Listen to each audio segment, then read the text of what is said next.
de Ambiente e Energia, e teremos connosco como oradores António Vidigal, Júlia Seixas e Luís Mira Amaral. Vou-vos pedir, portanto, o formato de organização deste debate será que teremos uma primeira apresentação de cada um dos oradores e depois teremos então o período de debate propriamente dito. O que eu pedia aos membros da audiência é que ao longo das apresentações dos três oradores e depois durante o debate fossem colocando as perguntas no chat ou no bate-papo, consoante a versão linguística que tenham do Zoom, e eu depois irei organizando essas perguntas para as formular. Pedia-vos que quando colocassem a pergunta no chat, colocassem, bom, o vosso nome já está aqui indicado no Zoom, mas só algo que vos identifique em termos de afiliação, só para eu depois vos poder apresentar quando chegar a vossa vez.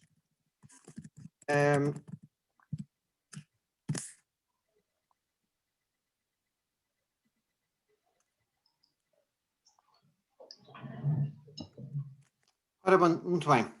E passava então aqui ao nosso primeiro orador, um especialista em energia, como aliás são os três oradores que hoje vão falar, António Vidigal, da EDP.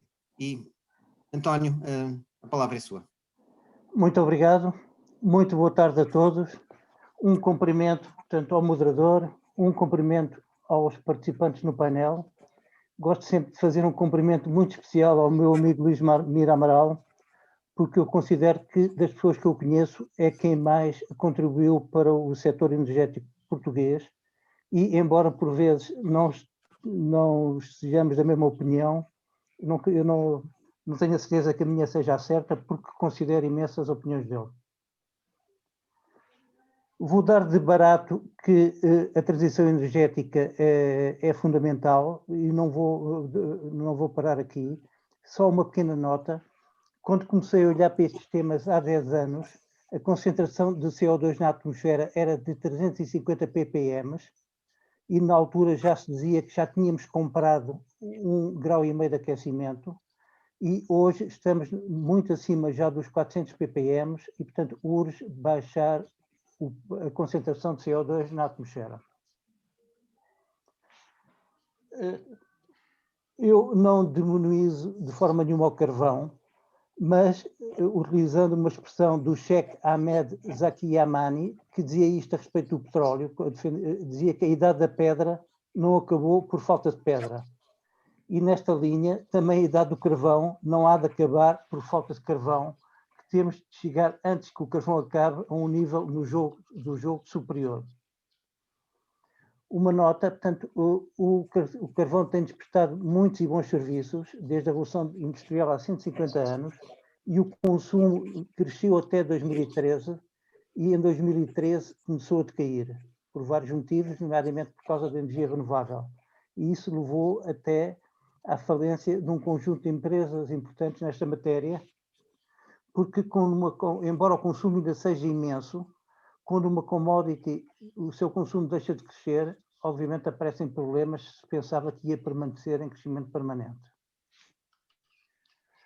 Para se ver a dimensão do desafio, e pensando que grande parte da transição energética será feita por eletrificação, nós, em 1980, portanto, do consumo nacional, 18% estava eletrificado, levámos 40 anos para passar de 18 para 22, e agora em 10 anos temos de passar para 50% a 60%, e em 2030, quando quem gosta de futebol gostava que o Mundial fosse em Portugal, nós deveríamos ter quase 60% do consumo energético do país eletrificado, e aqui eu considero que há uma oportunidade imensa para a indústria portuguesa. Não vou entrar nesta matéria. Como é que vamos descarbonizar o que não pode ser eletrificado? Uma das soluções é o hidrogênio, mas isso fica para outro debate. Sendo eu eletrotécnico de segunda geração, uma frase que utilizo muitas vezes e que penso é que se o Marconi voltasse à Terra 100 anos depois de ter morrido, ou quase 100 anos, não queria acreditar nas redes móveis, nos smartphones e tudo o que ia ver. Por outro lado, Edison reconhecia quase tudo o que ele tinha inventado. Ia ficar aborrecido porque a energia não era contínua como ele defendia, mas alterna, mas a arquitetura da rede com grandes geradores, uma rede de cabo de distribuição, no fundo seguia muito o modelo da primeira utility de 1882 em Lower Manhattan. Pessoalmente, trabalhei sempre na interseção entre comunicações e computação e a energia e tentei aqui fazer o paralelo entre as duas tecnologias, como evoluíram as redes de comunicação e como terão que evoluir as redes de energia. À esquerda, em baixo, no canto inferior esquerdo, tenho o que era o modelo da melhor rede de comunicações que havia nos anos 80 do século passado, e era as redes do tipo SNANet da IBM, que eram redes hierárquicas, super seguras, redundantes, todas as transações eram inferiores ao segundo, funcionava perfeitamente. O único problema que tinha é que não era flexível e, no fundo, não era resiliente, portanto, obrigava sempre a intervenção do operador humano. Nós, nas redes elétricas, estamos ao nível do que era a SNANet nos anos 80 do século passado, e estamos neste momento muito depressa a avançar para uma internet de energia. Portanto, eu fecho ele, eu estou a ouvi-lo e fecho. Estão a ouvir? Sim, estamos a ouvir, António. Para um modelo de internet de energia, portanto, que é completamente disruptiva em relação ao passado. Para percebermos porque é que as comunicações avançaram depressa, ou mais depressa do que a energia, queria aqui muito rapidamente relembrar a lei de Moore, que foi Gordon Moore, um dos fundadores da Intel e CEO, que estabeleceu em 1965, era que cada 2 anos, disse ele, o mesmo dólar ia comprar o dobro da capacidade de computação. Isso verificou-se até hoje. De tal forma que o maior computador do ano 2000, hoje em dia é batido por uma PlayStation, que custa $300 e cabe debaixo de uma secretária. O engenheiro Amaral e eu próprio trabalhámos nos anos 80, portanto, no maior computador que havia no país, que era um Univac 1106, que existia em Sacavém, e hoje o iPhone que utilizo no dia a dia tem 1000 vezes uma potência maior. É quase difícil de imaginar. E quando se entra no exponencial, eu tento encontrar vários modelos para perceber, e tenho vários, portanto, um é o do jogo de xadrez e do grão de trigo, um grão na primeira casa, 2 na segunda, 4 por aí fora, portanto, e quando chegamos à última casa, está todo o trigo existente na Terra. O outro é, talvez mais fácil de ver, é o do passo exponencial. Se cada um de nós, no sítio onde está neste momento, se tivesse espaço para dar 30 passos lineares, andava tipicamente 30 metros. Se por algum milagre desse 30 passos exponenciais, no primeiro passo andava 1 metro, no segundo 2, no terceiro 4, e quando chegasse ao 30º, tinha percorrido uma distância equivalente a 26 voltas à Terra. E o espetacular, desculpem o entusiasmo, é que no último passo dava-se metade das voltas à Terra. E é precisamente isso que se verificou na computação e que se está agora a verificar nas energias renováveis, sobretudo no que é o fotovoltaico e no armazenamento em baterias. No fundo, estão a entrar em funcionamentos exponenciais, e a expectativa, por exemplo, para o fotovoltaico é que o custo, que já é muito baixo, dentro de 10 anos, em 2030, seja 10% do que é hoje. O mesmo para as baterias, e no diagrama superior à direita em cima, tenho as perspectivas da IEC todos os anos, que não conseguiram nunca pensar o exponencial e, no fundo, foram sempre corrigindo a curva em andamentos lineares que foram permanentemente tendo de renovar. É um bocadinho a explicação de porque é que em Portugal investiu tão cedo em energias renováveis e tinha tido vantagem em ter investido mais tarde, porque nunca se pensou que as energias iam ter um crescimento de custo seguindo este andamento de tipo exponencial. Mas numa transição energética em que haverá uma grande quantidade de energias renováveis, eu queria deixar aqui uma primeira nota, que isto é um tema também para uma conferência, como é que, no fundo, será feita, portanto, será o mercado de energias renováveis, mas é só uma nota que quando há mais energia renovável, nomeadamente fotovoltaico, o preço da PULT cresce, porque a curva de mérito, também não vou entrar nisso, a curva de mérito, portanto, para casação com consumo, desloca-se para a direita, é um tema para outra reunião, mas só queria que notassem mais energia renovável, preço de mercado mais baixo em todos os mercados do mundo.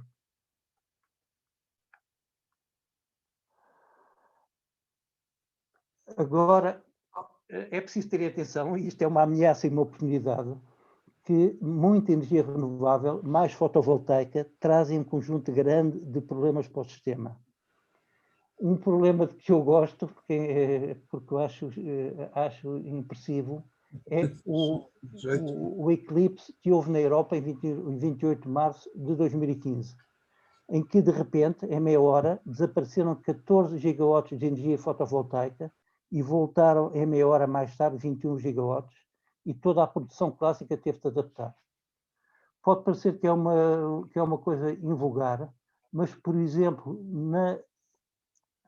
na Califórnia, portanto, há um fenómeno deste género quase todos os dias em que haja sol.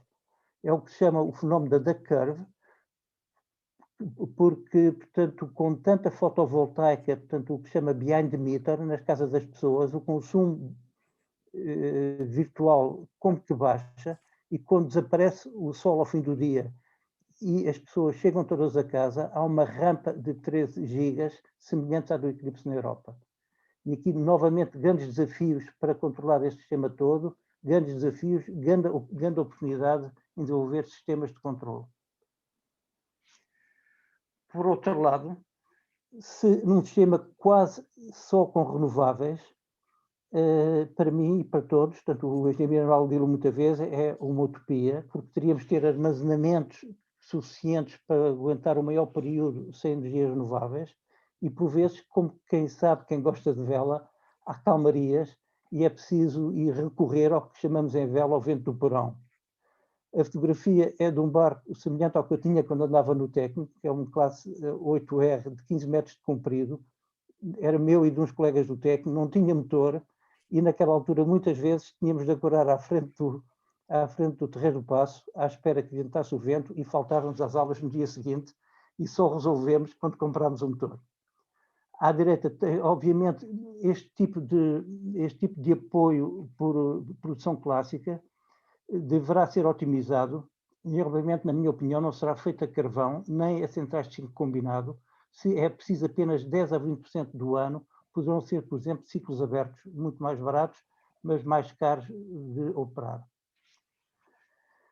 Este tipo de adaptação, e outra vez ameaças e oportunidades, também terá de ser feito em grande parte do lado do consumo, e seguindo a teoria, portanto, de Schwepp, já há muitos anos, portanto, a implementação na rede de spot prices, e nós em nossas casas sabemos permanentemente e online qual é o preço da energia, ter um pequeno computador que nos diz se deve desligar consumos ou não, de acordo com o valor que nós próprios estamos a tirar da energia elétrica. São tecnologias complicadas, mas já possíveis de montar. Eu não vou entrar em detalhes, mas as ferramentas que mais ou menos há consenso que vão ser utilizadas para isto é o IoT, ou seja, a internet das coisas, e o blockchain. E, no fundo, a grande empresa, portanto, o Big Brother, que controla tudo, é substituída por uma plataforma de treino com uma plataforma, portanto, e dão-se transações peer-to-peer. E tem aqui também espaço os conceitos de indústria 4.0, que, de uma forma simples, corresponde a ter um modelo da rede e dos consumos, tanto na cloud, como no sistema computacional. O sistema é otimizado na cloud e os comandos são depois implementados no sistema real. De novo, coisas que em Portugal se começa a saber fazer e grandes oportunidades para a nossa indústria. Chegando rapidamente ao fim, o sistema está em alteração profunda. Isso traz um conjunto de grandes oportunidades para grandes e pequenas empresas no país. E se eu quisesse resumir, dizia que a internet das coisas, mais a parte de energia, será a nova rede, baterias mais hidrogênio serão o novo petróleo, o vento, a energia solar e o armazenamento serão o novo carvão. Uma pergunta, portanto, estamos numa situação boa ou má? Portanto, isso depende da perspectiva de cada um, como a célebre garrafa do whisky do anúncio, que uns achavam que estava meio cheia, outros que estava meio vazia, conforme que se colocassem. Eu considero que neste caso a garrafa está meio cheia, porque temos, num país em que muitas coisas correm mal, temos uma rede elétrica com uma qualidade europeia, o preço é médio, portanto em valores nominais, e nesse sentido, portanto, estamos numa boa situação, numa altura em que a energia renovável vai baixar de preço e temos caminho para baixar o preço de energia, nomeadamente por introdução maciça de energia fotovoltaica, distribuída e centralizada, e pelo repowering das centrais eólicas, que muitas são antigas, têm uma utilização de potência de 25%, quando hoje em dia o standard são 40%. Para concluir mesmo, a transição energética é incontornável, vai ter de acontecer, é uma grande aposta da Europa para a sua reindustrialização. Vinha hoje no Jornal Público, por exemplo, que Bruxelas aprovou um investimento público de 2.900 milhões em baterias, num projeto IPCEI, semelhante ao IPCEI que se pensa do hidrogênio, e penso que pode ser uma oportunidade enorme para Portugal que não devíamos perder. Muito obrigado.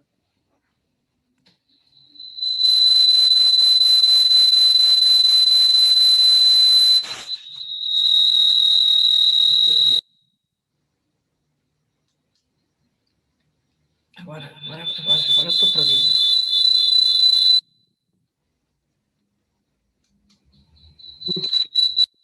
Eu estou só aqui a tentar perceber de onde é que vem. Ok, acho que já controlámos as interferências. Muito obrigado. Passávamos então à oradora seguinte, Júlia Seixas, da Faculdade de Ciências e Tecnologia da Universidade Nova de Lisboa. Júlia, the floor is yours.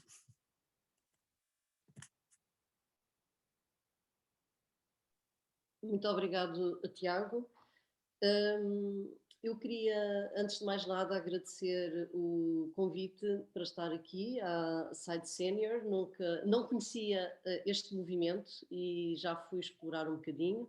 Tenho muito gosto mesmo em estar aqui estas 2 horas com vocês e quero cumprimentar os meus colegas de painel e também toda a assistência, que ainda são bastantes pessoas. Eu, quando vi o nome dos meus colegas de painel, adivinhei que provavelmente o António Vidigal ia um pouco mais, e o engenheiro Mira Amaral, para as questões da energia mais pura e dura, e portanto eu reservei-me aqui uma intervenção um bocadinho mais, embora alinhada com as necessidades da transição energética, mas dando aqui uma outra perspectiva, porque os efeitos na economia não podem ser só vistos apenas na lógica da transição energética pura e dura. Têm que ser vistas de uma forma um pouco mais alargada. E, portanto, nesse aspecto, eu vou começar aqui pelo início da história, por um dos inícios da história. Bom, os últimos dados que nós temos sobre as 2 grandes massas de gelo que limitam o planeta Terra, a norte e a sul, não são boas notícias. Aquilo que nos chega da comunidade científica é que a Groenlândia, neste momento, é o maior contribuinte para o aumento global do nível do mar. E nós, quando temos em consideração que a esmagadora maioria da população do planeta vive numa faixa até 160 km da costa, que é onde estão localizadas as grandes infraestruturas, as cidades, as estradas, os cabos de internet, os aeroportos, tudo. E, portanto, isto representa, de facto, por antecipação, um risco que não podemos ignorar. A sul temos a Antártida. A Antártida começou a ser estudada bem mais tarde do que o Ártico e a Groenlândia em particular, mas a verdade é que nós já vamos tendo 25 anos de observações de satélite que monitorizam com muita qualidade as plataformas de gelo, e a conclusão que se estão a chegar é que há zonas da Antártida em que o derretimento, o melting, digamos assim, já é irreversível. A maior causa da subida do nível do mar é a expansão térmica, por via do aquecimento global do planeta, portanto, que é o resultado do efeito exacerbado do efeito estufa, do potenciar o efeito estufa que existe, que é um fenómeno natural, e sem o qual não seria possível a vida na Terra.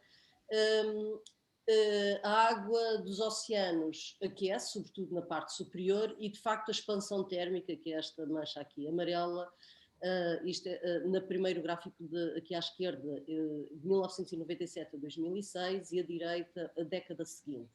Portanto, esse é tem sido a principal causa.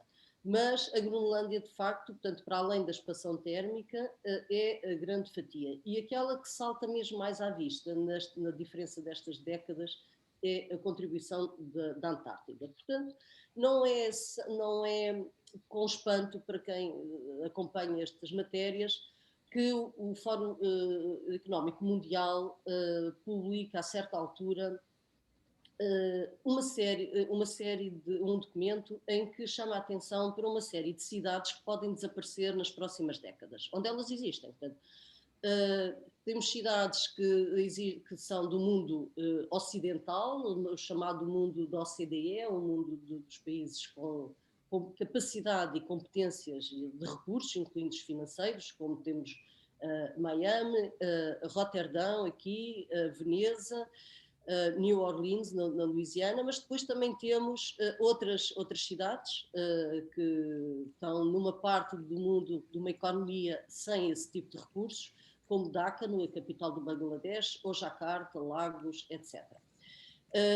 Só por curiosidade, por exemplo, em Jakarta o governo está neste momento a estudar a saída da capital desta cidade, da capital da Indonésia, precisamente porque durante uma grande parte do ano a cidade já está nestas situações. Portanto, tudo isto, quando nós referimos todos estes aspectos, isto significa impactos na economia brutais. Só para vos dar aqui uma nota em termos do que se está a passar sobre alterações da temperatura global do planeta, eu devo dizer que o termo temperatura global do planeta é uma artimanha, no bom sentido do termo, dos cientistas para podermos conversar, porque não existe uma temperatura global, é uma síntese de uma fórmula, digamos assim, porque existe temperatura no mar, temperatura em terra, temperatura nos trópicos, portanto, o padrão de temperatura espacial é muito diverso. E, portanto, é uma fórmula que nós temos para conversarmos. O que este gráfico aqui nos mostra é a diferença da temperatura desta tal medida global, quando comparada com os últimos 50 anos, entre 1850 e 1900. E a cor-de-rosa, nós temos a evolução da temperatura nas massas terrestres, enquanto aqui em grau de cinza temos a temperatura média global, que faz então a média entre a parte dos oceanos e a parte da Terra. E aquilo que nós verificamos é, de facto, a partir sobretudo da segunda metade do século XX, isto coincide com o Plano Marshall, com a recuperação da Segunda Guerra Mundial e com a adoção de um determinado estilo de vida que fez disparar muito o consumo de energia per capita, porque traduziu-se num padrão de consumo e de uso de equipamentos, nomeadamente nas nossas habitações, que fez, de facto, percebe-se agora com muita qualidade, o impacto que teve em termos do consumo de energia, sobretudo de base fóssil, que gerou muitos gases com efeito estufa, em particular o CO2, e que fez, de facto, desestabilizar o sistema climático global. Um outro fenómeno muito eloquente desta desestabilização tem a ver com os incêndios que se verificam em proporções que não são muito vulgares, portanto em proporções invulgares. O caso da Austrália, se todos estão recordados, porque foi bastante falado na comunicação social, é um exemplo de um incêndio que é impossível de ser gerido e controlado pelo homem. Uma das frentes de incêndio tinha 6 mil quilómetros Hoje percebe-se que este incêndio no ano 2019 foi devido a um fenómeno que nesse ano foi muito exacerbado, que é um fenómeno chamado Dipolo do Índico, em que a temperatura do Oceano Índico ficou muito mais quente junto à zona da África e muito mais frio junto da Austrália. Se a temperatura do mar fica mais fria, isto significa que há menos evaporação, e havendo menos evaporação há uma seca maior, há menos precipitação, a seca é maior, e há esta coincidência que se pensa que está muito associado a este fenómeno.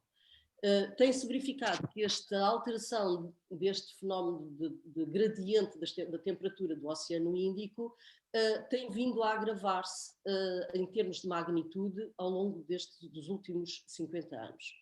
Depois temos, na mesma linha, mas com uma lógica diferente, e a causa é diferente, lembram-se do ano passado estes incêndios que foram assumidamente também incapazes de serem geridos e combatidos pelo homem, tanto na costa oeste, desculpem, dos Estados Unidos, e como disse o antigo diretor dos serviços florestais americanos, 9 dos 10 maiores incêndios florestais na história da Califórnia ocorreram na última década.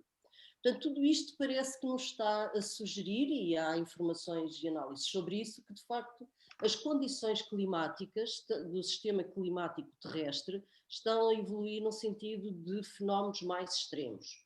Eu fui retirar esta imagem hoje ao site da NASA para vos trazer, é um registro de uma estação específica, que é no Havaí, é uma estação muito paradigmática do tema das alterações climáticas, da estação Mauna Loa, e nós neste momento, nesta estação, em novembro, foi registado 414, quase 415 partes por milhão de CO2. Isto refere-se a uma concentração do CO2 na atmosfera. O que importa aqui perceber é, comparativamente à concentração de CO2 que existia antes da Revolução Industrial e que rondava os 280 partes por milhão. Ora bom, para gerir, eu estou aqui a acelerar um bocadinho, estou a ver que o tempo está a passar, mais depressa do que eu pensava. Para gerir esta questão de como é que nós vamos controlar este processo de desestabilização do sistema climático, foi apurado, portanto, foi concluído o Acordo de Paris em 2015 e em 2016 entrou em vigor porque vários países já o ratificaram, países responsáveis por mais de 55% das emissões de gases com efeito de estufa. O ponto que eu trago aqui é que, e porque é que eu estou a falar nisto, é que para dizer duas coisas. Uma é que há um quadro global assumido pela esmagadora maioria dos países e atualmente, novamente, pelos Estados Unidos, com esta nova administração, para gerir este problema e que é absolutamente fundamental porque é neste quadro que se desenha a visão de muito longo prazo que a transição energética vai acomodar e com a qual se vai alinhar e porque, em termos concretos, o Acordo de Paris traz um conceito que é o conceito da neutralidade carbónica que deve ser atingido na segunda metade do século XX. O que é que significa esta neutralidade carbónica? Este esquema mostra isto, significa que nós temos essencialmente a governar as emissões, vamos pensar de CO2, mas não na geral gases com efeito de estufa, onde também está o metano e o óxido nitroso, temos emissões destes gases que são, a esmagadora maioria, são devidas ao sistema energético que tem base fóssil, mas também a outras atividades, como a produção de cimento, por exemplo. Temos outra componente que há CO2 que é retido, que é capturado da atmosfera através de uma máquina muito simples que se chama fotossíntese, que são as árvores. E, portanto, a neutralidade carbónica, aquilo que contempla é uma evolução nestas duas linhas, uma no sentido decrescente, que é a redução, tanto quanto possível, das emissões de gases com efeito de estufa em todas as atividades humanas, não apenas no setor da energia, mas na indústria, nos transportes, nos resíduos, na agricultura. E a outra que é um aumento da capacidade de retirar CO2 da atmosfera.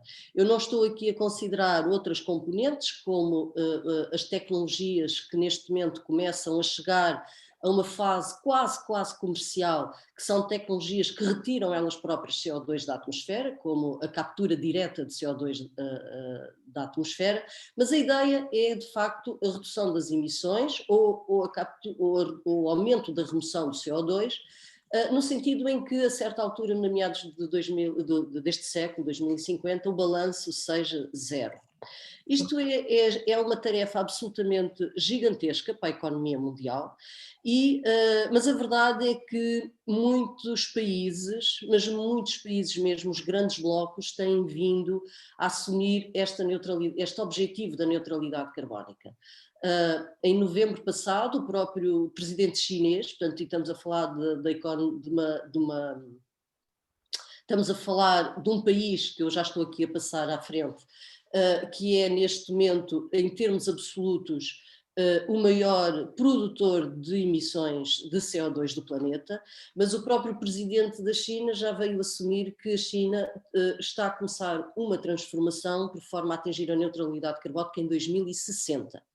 E, portanto, aquilo que nós verificamos é que temos este gráfico, mostra as emissões de CO2 por regiões do planeta, e, portanto, temos a China aqui a dar um salto a partir do ano 2000, um salto absolutamente gigantesco. Isto é explicado pelo facto de a China passar a ser o maior fornecedor de bens das grandes economias e, portanto, uma grande parte destas emissões da China são devidas ao consumo que a Europa e os Estados Unidos fazem, e logo a seguir os Estados Unidos, a União Europeia e a Índia. Portanto, isto em termos de emissões globais.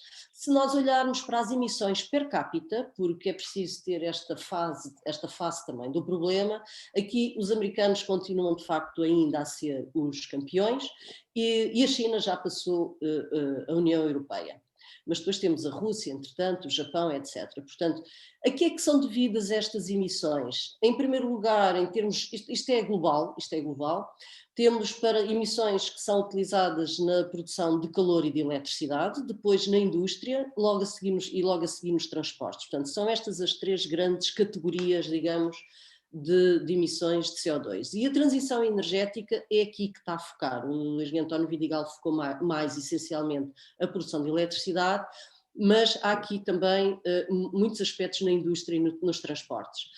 Só para vos dar uma nota da inércia do sistema sobre o qual nós estamos a conversar e para o qual nós queremos uma transformação para daqui a 30 anos, 2050 é daqui a 30 anos, este gráfico que mostra é uma evolução, é a estrutura, digamos, do consumo, consumo mundial de energia primária, em que temos aqui na parte verde petróleo, vermelho gás natural e o carvão a cinzento, e depois temos a energia nuclear, a hídrica, e depois esta castanho cá em cima, então o advento, e já começa a ver-se, das ditas renováveis. Mas a verdade é que em 2019 84% são de combustíveis fósseis e 5% de renováveis. Portanto, eu gostaria de deixar aqui isto, porque claro que o nosso objetivo, penso eu, debate, é focar talvez no sistema nacional, e o sistema nacional não segue já este padrão,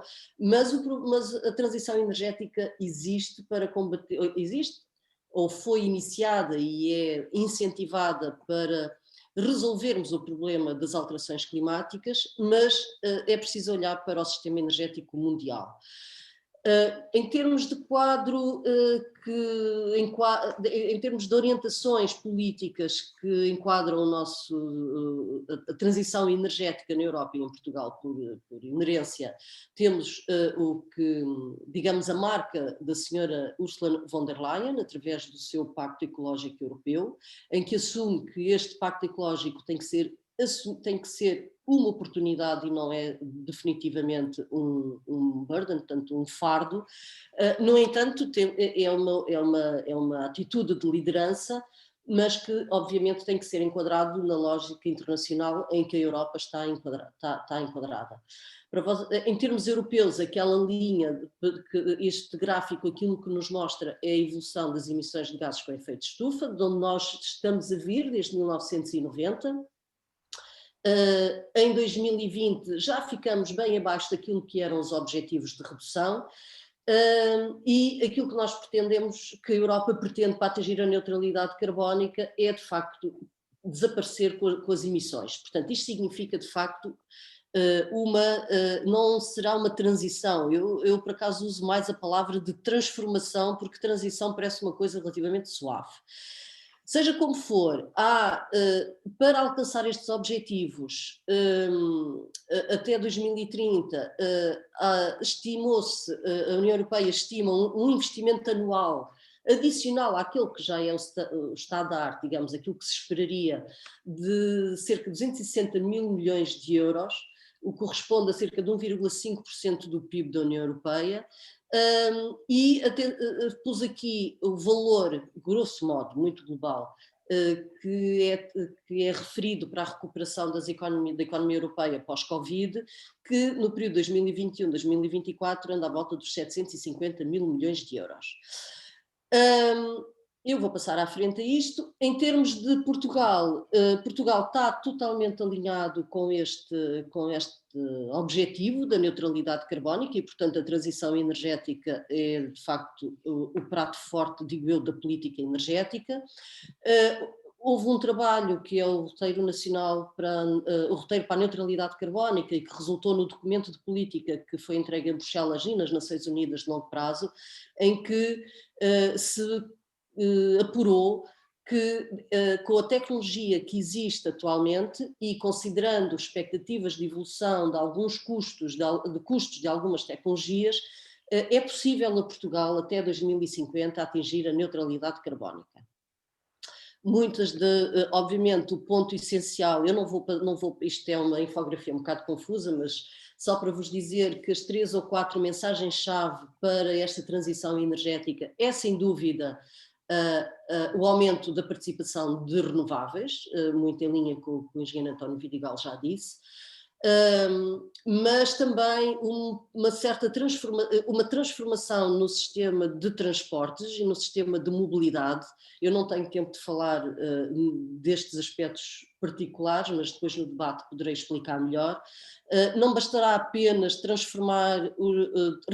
substituir os nossos automóveis que atualmente funcionam com gasóleo ou gasolina por veículos elétricos ou veículos a hidrogênio. Não, é preciso mesmo reduzir o consumo e optar por outros modelos mais eficientes. E, portanto, eu diria, só para terminar, este é o meu último slide, que a neutralidade carbónica e a transição energética, porque o tema da energia para a questão das emissões corresponde, grosso modo, a 70%, um pouco mais até, das emissões de gases com efeito de estufa em Portugal. Portanto, eu diria que se limparmos o sistema energético no sentido de o pôr a funcionar sem emissões, temos grande parte da nossa responsabilidade neste tema acomodado, e eu penso que isto traz muitas oportunidades. Como o engenheiro António Vidigal já disse, portanto, nós temos muitos recursos renováveis que podem ser utilizados de forma sustentável. Temos que ter oportunidade de, no âmbito da indústria e dos serviços que nós temos, serviços muito competitivos, como o turismo e a saúde, por exemplo, mudar a forma de produção sem perder competitividade nestes serviços. Está por fazer todo um trabalho de literacia que conduz à alteração de comportamentos de consumo, porque no fim do dia a energia mais sustentável e mais competitiva de todas é aquela que eu não consumi e que não significou perda de seja do que for dos serviços que ela me proporcionou. Portugal é um país fortemente inovador neste momento, ele foi categorizado o ano passado na categoria de países fortemente inovador, o que significa que temos recursos competências humanas para levar a bom porto esta transição energética, e temos agora pela frente todo um conjunto de acesso a fundos que exigem critérios sobre sustentabilidade, transição energética e digitalização. Não quero, contudo, terminar sem deixar de falar em riscos que são evitáveis e que começam a vir ao de cima em alguns estudos, nomeadamente na Europa e Estados Unidos, e que têm a ver com riscos associados a esta transição energética, que têm mostrado que, se não houver o cuidado suficiente, e nomeadamente de políticas públicas, a transição energética e a neutralidade carbónica em geral pode conduzir a um aumento das desigualdades sociais. E, portanto, é preciso, de facto, que os incentivos e o quadro legislativo que vai regular todo o sistema energético durante esta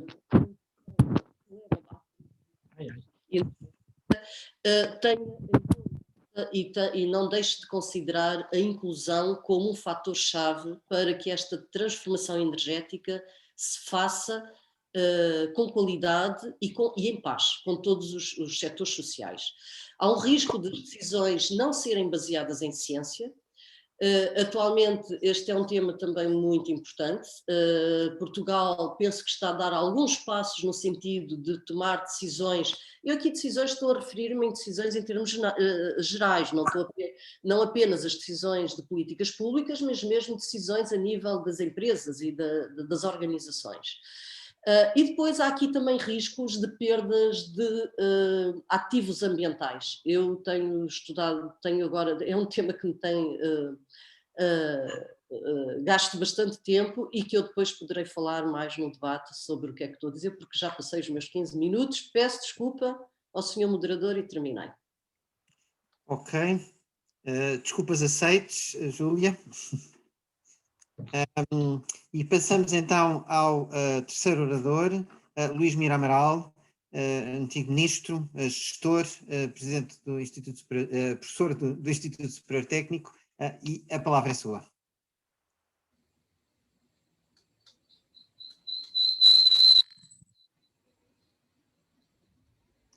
Só um momento, tenho que fazer unmute, Luís. Então, boa tarde a todos. Começo por agradecer o convite, saudar os meus colegas de painel, a professora Júlia Seixas e o meu colega e amigo António Vidigal, agradecendo-lhe muito a referência que fez e dizendo também que ele, no meu tempo de engenheiro eletrotécnico, quando eu fui engenheiro eletrotécnico, ele, na interface entre a energia e os sistemas de informação, e o Alan Lima, na parte das redes elétricas, eram as minhas referências como os maiores engenheiros eletrotécnicos da minha altura. Eu depois evoluí para outras fases, para a economia e para a gestão, coisa que já no TEC tinha uma certa apetência, mas continuei a gostar muito da energia, que é uma área em que não me sinto obsoleto tecnologicamente. Já na eletrónica, as telecomunicações, como antigo engenheiro eletrotécnico, considero que a minha obsolescência é muito maior. Eu vou tentar passar um PowerPoint, vou fazer o share screen.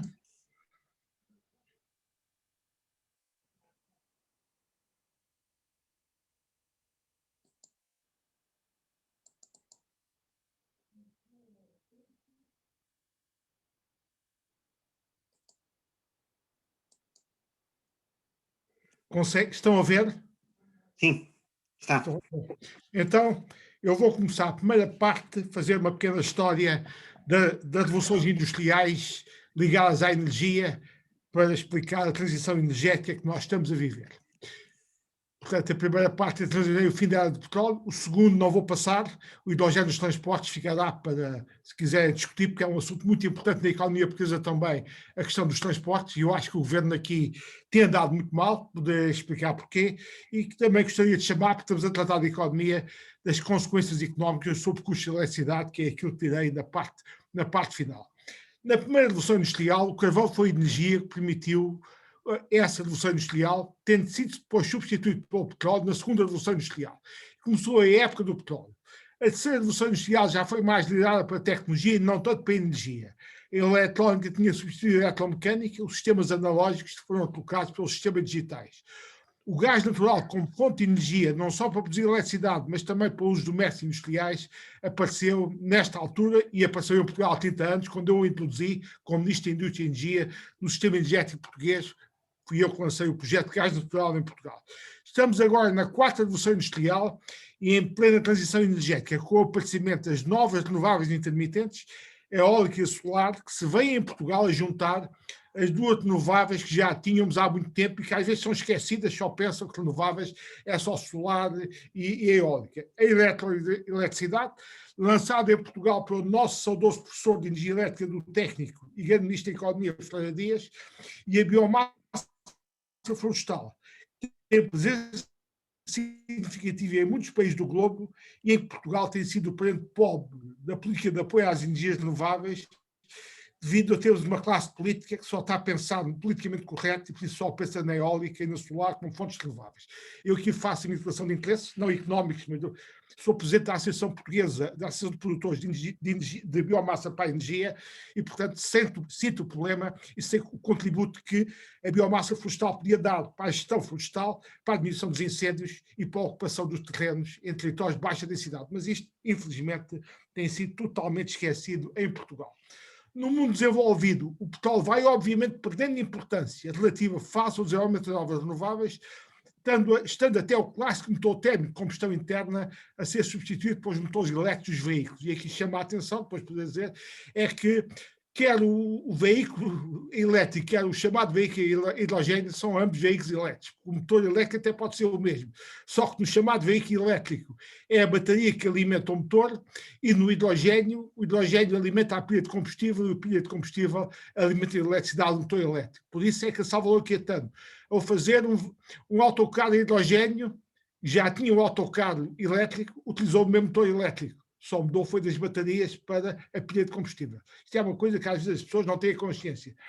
O aumento da eficiência energética e os esquemas de produção para autoconsumo, designadamente através dos painéis fotovoltaicos, que têm grande incremento neste país, também contribuem para desacoplar o crescimento económico do consumo de energia. E em Portugal, eu considero que as nossas empresas, os investimentos no domínio da eficiência energética e no investimento dos painéis fotovoltaicos para produção para autoconsumo são excelentes exemplos de racionalidade energética e económica que muito reforçam a competitividade das empresas. Mas estas novas renováveis, sendo intermitentes, produzem ao ritmo da natureza e não do nosso consumo, pelo que precisam de backup térmico quando não há vento ou ao sol. E enquanto não se desenvolverem esquemas de armazenamento junto a essas fontes que possam armazenar a produção quando não há consumo para lançar na rede quando ela for necessária. Em todo caso, esses esquemas de armazenamento, tanto quanto é o meu horizonte temporal, não substituem a necessidade de algum backup térmico e, obviamente, para mim, o gás natural aparece nessa perspectiva como o combustível ideal para a transição energética, porque é um combustível de baixo conteúdo carbónico e podendo assegurar o backup do nosso sistema energético. Como o António Vidigal já disse, para mim é completa utopia, quer um sistema elétrico totalmente repousando nas renováveis. Precisamos sempre de algum backup térmico. Não, já suprimimos o carvão, não quisemos nucleares, aliás, nucleares também não eram adequadas para fazer backup térmico, porque são custos fixos muito elevados, não é só para trabalhar a poucas horas do dia. E, portanto, temos de ter aqui algum backup térmico, obviamente, são de ser, a meu ver, as centrais de gás natural vão ainda perdurar bastante tempo. Mas devido à procura dos países em desenvolvimento, o consumo de petróleo ainda vai continuar a subir antes de descer. De facto, a tendência que a professora Júlia Seixas acabou por mostrar ali um gráfico nesse sentido, a inércia que vem e o consumo dos países do terceiro mundo ainda fazem com que o petróleo ainda possa subir antes de começar a crescer. Nos nossos países desenvolvidos, a grande questão agora é substituir o petróleo no setor dos transportes. Porque no setor elétrico, com a entrada em força das renováveis, nós até já não utilizámos o petróleo há muitos anos para produzir energia elétrica. Eu estive num Conselho de Ministros da Energia em Bruxelas, em que nós autorizámos os ministros europeus da energia a entrada em força do gás natural nas centrais elétricas para substituir o petróleo. Foi há cerca de 30 anos. Portanto, nós já não utilizamos o petróleo nas centrais elétricas. E, portanto, a grande questão agora é no sistema de transporte substituir o petróleo. Não tenho tempo de desenvolver isto, depois podemos falar disso logo a seguir. Seja como for, a era do petróleo já terminou, no sentido em que o petróleo deixou de ser a grande energia de referência, embora fisicamente ele não tenha acabado e pode até em países em vias de desenvolvimento ainda haver alguma subida antes de descer. O mesmo aconteceu, o António Vidigal já deu esta imagem com a pedra, pois quando terminou a idade da pedra, a pedra não acabou fisicamente. Foi substituída ou complementada por outros materiais. Também aqui o petróleo não acaba fisicamente de um dia para o outro, obviamente que é substituído ou complementado por outras energias, como estamos a ver nesta transição energética. Não vou aqui perder tempo com os transportes agora, ficará para depois, se quiser discutir esta questão na parte da discussão, gostaria aqui de chamar a atenção as consequências económicas sobre custos em eletricidade. O que é que aconteceu em Portugal? O António Vidigal já referiu a minha observação sobre esta matéria, mas gostaria de chamar a atenção. O país não tinha tecnologias próprias nesta matéria, o mais elementar bom senso, e é isto que a racionalidade económica diria, era esperar que estas tecnologias fossem dominadas para as massificar no sistema elétrico português. Não foi isso que aconteceu. Constituiu-se um lobby eólico fortíssimo, capturou os governos, dizemos claramente um excesso de energia eólica, excesso porque as tecnologias eram muito caras, estavam imaturas tecnologicamente e depois porque também houve de facto as chamadas rendas excessivas em que os produtores receberam mais do que aquilo que os custos de capital indicavam que deviam receber em termos económicos. E, portanto, tivemos aqui um sobrecusto de renováveis, mais na eólica do que na fotovoltaica, embora tenha havido tontices complexas na fotovoltaica. Lembro-vos uma ideia. O que o ministro Manuel Pinho dizia, gabava-se, tinha a maior central fotovoltaica do mundo, era uma central no Alentejo, nós pagamos, ainda estamos a pagar nessa central, não em todas as solares, mas nessa, energia a 380 euros por megawatt-hora. Quando o governo agora se gabe bem, temos energia fotovoltaica a 10 ou 15 euros por megawatt-hora, isto confirma plenamente aquilo que eu disse. Não tínhamos as tecnologias e, portanto, o mais elementar bom senso é que esperássemos que essas tecnologias fossem nominadas e para depois as massificar no sistema elétrico português. Portanto, eu não tenho nenhuma observação, antes pelo contrário, a que a energia fotovoltaica solar entra em força neste momento neste país, porque ela de facto baixou espetacularmente preços. Os chineses massificaram a produção e dominaram a curva de experiência de aprendizagem e diminuíram drasticamente o seu custo e, portanto, o solar está a entrar em força em Portugal muito bem agora. Eu lamento, é o excesso que aconteceu no passado. E a análise que o professor Abel Mateus, que aliás foi o meu professor da Faculdade de Economia da Nova, e com que eu colaborei recentemente, porque eu com ele fizemos um trabalho, fizemos uma proposta de política económica para o PSD, não teve a divulgação daquele papel do engenheiro Costa Silva, nós somos mais discretos, mas fizemos uma proposta de política económica, tecnológica, industrial e energética completa recentemente para o PSD. E despiguei alguns números, aliás, que vêm no artigo que ele publicou no Observador, e temos aqui os vários erros económicos portugueses que implicaram uma grande lapidação de recursos, má afetação de recursos, que é uma questão crucial na economia. Aqui o custo da crise bancária, aqui são contribuintes acionistas, obrigacionistas e depositantes, já gastámos nas crises bancárias cerca de 51 mil milhões de euros. Nos sobrecustos de eletricidade, 21 mil milhões. Nas escutas, 7 mil milhões. Na Expo e nos estádios, quase 2 mil milhões. Portanto, temos um total de sobrecustos na economia portuguesa, só nestes itens, de cerca de 82 mil milhões de euros, que é quase metade de 50% do PIB português. Isto mostra que o país não cresce, não por qualquer má vontade divina, o país não cresce porque fez péssima afetação de recursos numa da fase do campeonato. E aí nessas estão também os sobrecustos de eletricidade acumulado ao longo dos anos, em que se vê que os sobrecustos de eólicas foram claramente superiores. O meu colega e amigo António Vidigal diz uma frase, mas eu tenho que a completar.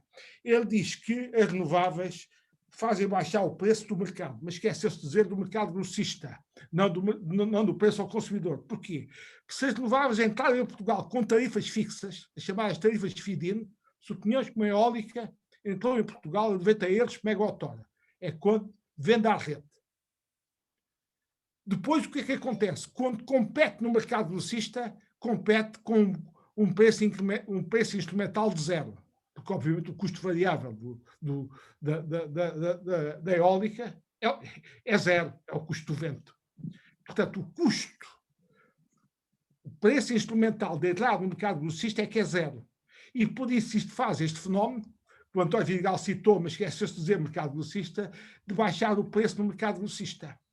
Mas se nós pagamos um preço fixo, obviamente, se não pagamos o preço de eólica no mercado grossista, pagamos depois num grande diferencial em relação ao tal preço de 90 euros por megawatt-hora. E é assim que esta giga-joga funciona no sistema elétrico português.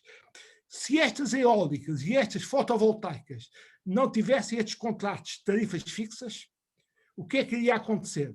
Elas teriam que oferecer a energia a um preço zero no mercado grossista e depois esperavam que a central marginal, aquela que fecha o sistema, que equilibra a oferta com a procura, tivesse um preço simpático e essa fixava o preço no sistema e, portanto, ganhava no diferencial. Podia acontecer também outra coisa, que pode virar, que já está a acontecer no sistema português, é que se essa central marginal, com a quantidade de renováveis que já temos, até pode acontecer que essa central marginal seja uma central renovável. Se for uma central renovável, o sistema fecha-se a um preço zero. E então todas as outras que estão no sistema não ganhariam nada, porque o preço de fecho, o preço de fixação nessa hora do mercado grossista seria zero. Isto, aliás, levanta problemas que eu não vou aqui discutir, não tenho tempos, o económicos de todo o sistema elétrico. O económico do sistema elétrico estava centrado nos custos variáveis marginais das centrais, e hoje em dia, na época que nós temos, em que temos as renováveis com os custos variáveis zero, temos custos de capital, há aqui uma grande discussão sobre a lógica económica, como é que funciona o mercado grossista, mas isto não é para agora. Não vos vou amassar com isso. Gostaria de continuar, então, chamando a atenção, e, entretanto, o PowerPoint desapareceu-me. Eu penso que tem que partilhar outra vez. É isso que estou a tentar fazer. Ok. Ele, entretanto, tinha desaparecido. Bom, e portanto, como eu disse, temos uma fonte naqueles sobre custos da economia portuguesa, foram a eletricidade, e aqueles números que eu listei ali mediram apenas os custos diretos da iniciação do setor. Para medir os custos totais, teríamos de simular o seu impacto em toda a economia. Como é que os economistas fazem isto? Os economistas utilizam o chamado modelo de equilíbrio geral. Os professores Marvão Pereira, Rui Pereira, o professor Marvão Pereira é um economista português que foi meu colega, aliás, no mestrado de Economia da Nova e hoje em dia é professor catedrático nos Estados Unidos, simulou um modelo de equilíbrio geral para a economia portuguesa e mostrou que um aumento de 10% no preço da eletricidade provoca no longo prazo um decréscimo do PIB de 0,86 pontos percentuais, um corte no consumo privado de 0,14% e nas exportações de 0,3% e uma redução do emprego de 0,3%. Portanto, há aqui um problema que se põe quando nós não temos cuidado na entrada de novas fontes, que são, obviamente, podem ser muito interessantes em termos de redução do CO2 e em termos da transição climático-ambiental, para ajudar a isso, mas há aqui um impacto que não é suficiente na economia portuguesa, como aconteceu com os tais sobre custos de eletricidade, devido a essa entrada excessiva antes de tempo das renováveis no sistema elétrico português, e eles, de facto, com o modelo de equilíbrio geral, calculam este impacto. Onde é que eu quero chegar? É que nós somos um país dos mais pobres da União Europeia. Não sei se têm consciência que nós estamos a caminho de competir com a Bulgária como o mais pobre país da União Europeia em termos de PIB per capita, em paridade de poder de compra. Acabámos de ser ultrapassados pela Polónia. Estima-se, as nossas projeções, minhas, do professor Bel Mateus, aliás, recorrendo às estatísticas europeias, a nossa estimativa é que até 2025, se nada mudarmos em Portugal, nós vamos ser agarrados pela Roménia e só ficará atrás de nós a Bulgária. E, portanto, nós caminhamos, mas caminhamos fatal e vitalmente para a causa da Europa se não mudarmos de vida. Não mudarmos de vida significa uma alteração das políticas económicas, não vou aqui discutir nem tratar, mas chamar a atenção também que nesta mudança de vida, obviamente que temos de estar em linha com o Green Deal europeu, essas tendências, mas não devemos ter a pretensão de liderar o mundo ou a Europa na transição energética e na transição climático-ambiental. Eu, quando ouço alguns responsáveis políticos e alguns senhores, dá-me a impressão que nós temos que liderar o mundo ou a Europa. Temos que alinhar, obviamente, com os standards europeus, alinhar no Green Deal europeu, que, aliás, no programa de recuperação e resiliência vai haver muito dinheiro para a eficiência energética, onde se inclui o investimento em painéis fotovoltaicos, para a economia circular e, portanto, para a transição climática ou ambiental, devemos fazer, mas não podemos ter a veleidade de sermos nós a liderar a Europa ou o mundo quando nós, em termos económicos, estamos a caminho da cauda da Europa. Isto é uma questão de mais elementar realismo económico que é sempre completo e sistematicamente esquecido nos discursos que ouço em Portugal. E, portanto, cuidado na maneira como fazemos isto, temos que minimizar os impactos económicos, temos que minimizar, como aliás a pessoa Júlio já reconheceu, assimetrias sociais que se põem aqui, e termino chamando a atenção. O fenómeno do Chega, se não tivermos juízo, se o país continuar a não ter juízo, continuar a empobrecer, eu acho que o fenómeno do Chega, se calhar, ainda a posição vai no átrio, são problemas muito sérios que se estão a pôr de assimetrias sociais na economia portuguesa, que são tanto mais agravados quanto o país não cresça. Quando o país cresce, ainda há uma expressão do bolo, pode ser desigual, mas isso é, de certa forma, anestesiado ou camuflado. Quando o país não cresce, que é o nosso caso, tendo chegado a um completo impasse económico, de facto, temos que fazer estas transições com muito cuidado, porque isto tem impactos económicos e sociais que não podemos deixar de considerar. Portanto, temos aqui um desafio muito grande, que é alinhar no Green Deal europeu, não podemos deixar de fazer como país que quer ser desenvolvido, mas temos que ter juízo nesta transição e ter realismo económico. Termino por aqui, muito obrigado. Ok, muito obrigado. E muito obrigado aos três oradores. Passamos então agora às perguntas. Eu já tenho aqui várias perguntas e peço que, entretanto, as pessoas os vão colocando agora à medida que surjam. Eu irei tentar organizar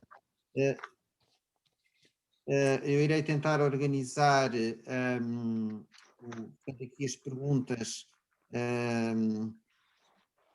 mais ou menos em blocos, digamos, em termos de blocos temáticos.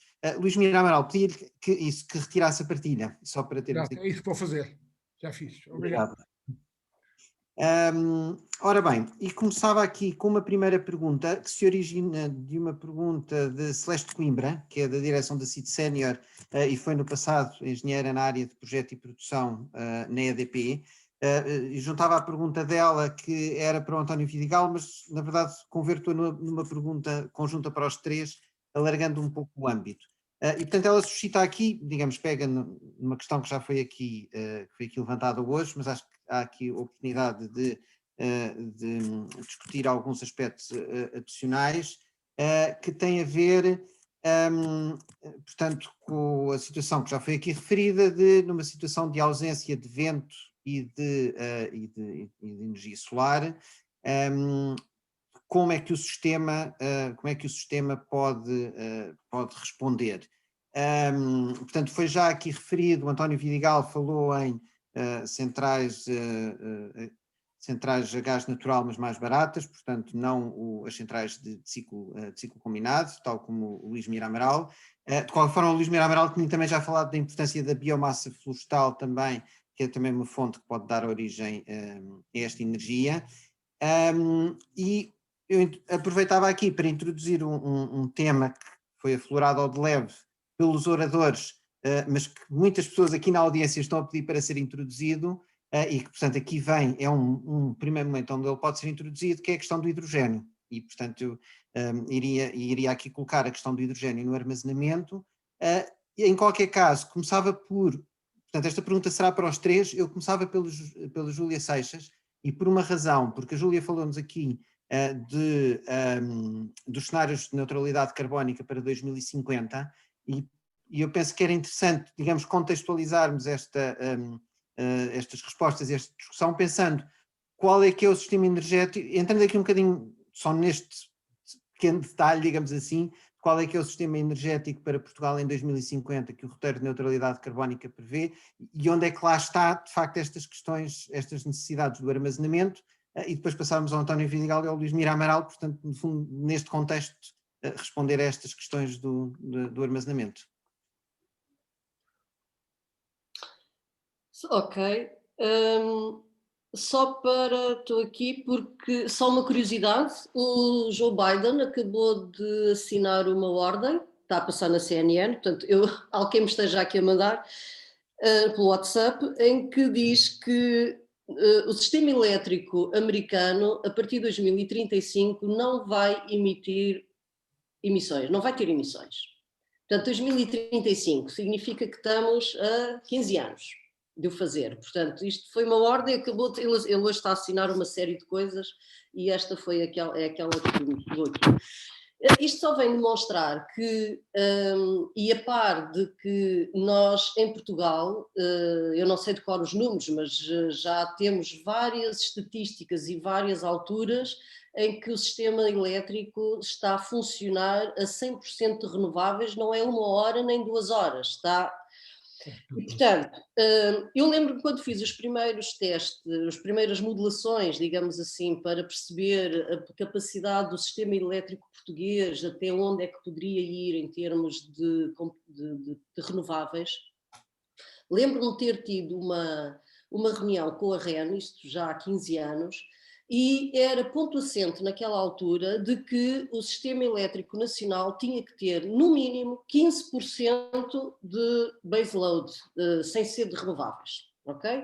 E, portanto, na altura assumimos isso nas nossas avaliações, e o baseload era dado por ou hídrica, grande hídrica, ou nos anos em que se estima com níveis de hidraulicidade mais baixos, e portanto em que a hídrica não pode fornecer o que historicamente costuma fornecer, o gás faz esse papel. E portanto eu diria que nós temos que pensar aqui nesta conversa do sistema elétrico de várias maneiras. Eu tendo a concordar que nós, com o engenheiro Mira Amaral, que temos de facto que ter sistemas de backup. Mas há muitos sistemas de backup, ok? Há muitos sistemas de backup.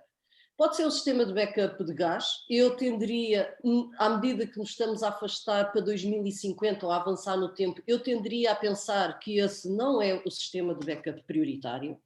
O gás, a prazo, é um combustível que vai tender a desaparecer e eu não sou a pessoa indicada para discutir isso, embora já tenha estado envolvida numa discussão. A certa altura vai-se colocar aos portugueses e a Portugal um limite mínimo para aguentar o sistema de gás, porque abaixo de um determinado mínimo de consumo de gás, o gás deixa de ser viável a sua gestão e, portanto, mas isso se calhar é outra conversa mais específica. Mas, como eu ia dizer, há vários sistemas de armazenamento, portanto, de backup. Temos esse sistema de gás, temos o hidrogénio, que pode funcionar como sistema de armazenamento.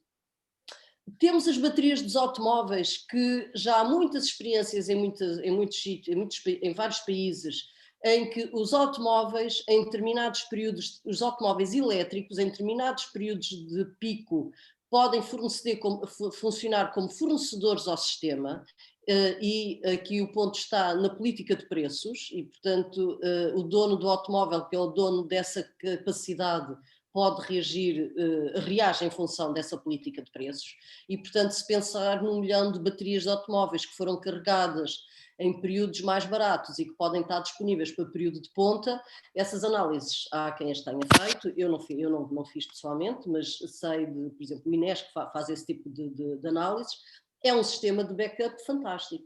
E depois temos outros sistemas de backup e que se prende com a filosofia do sistema elétrico a mais curto prazo aqui da Península Ibérica e a grande visão que havia e que atualmente eu já nem ouço falar muito dela e portanto não sei se o engenheiro António Vidigal ainda tem alguma notícia sobre isto, que é aquela visão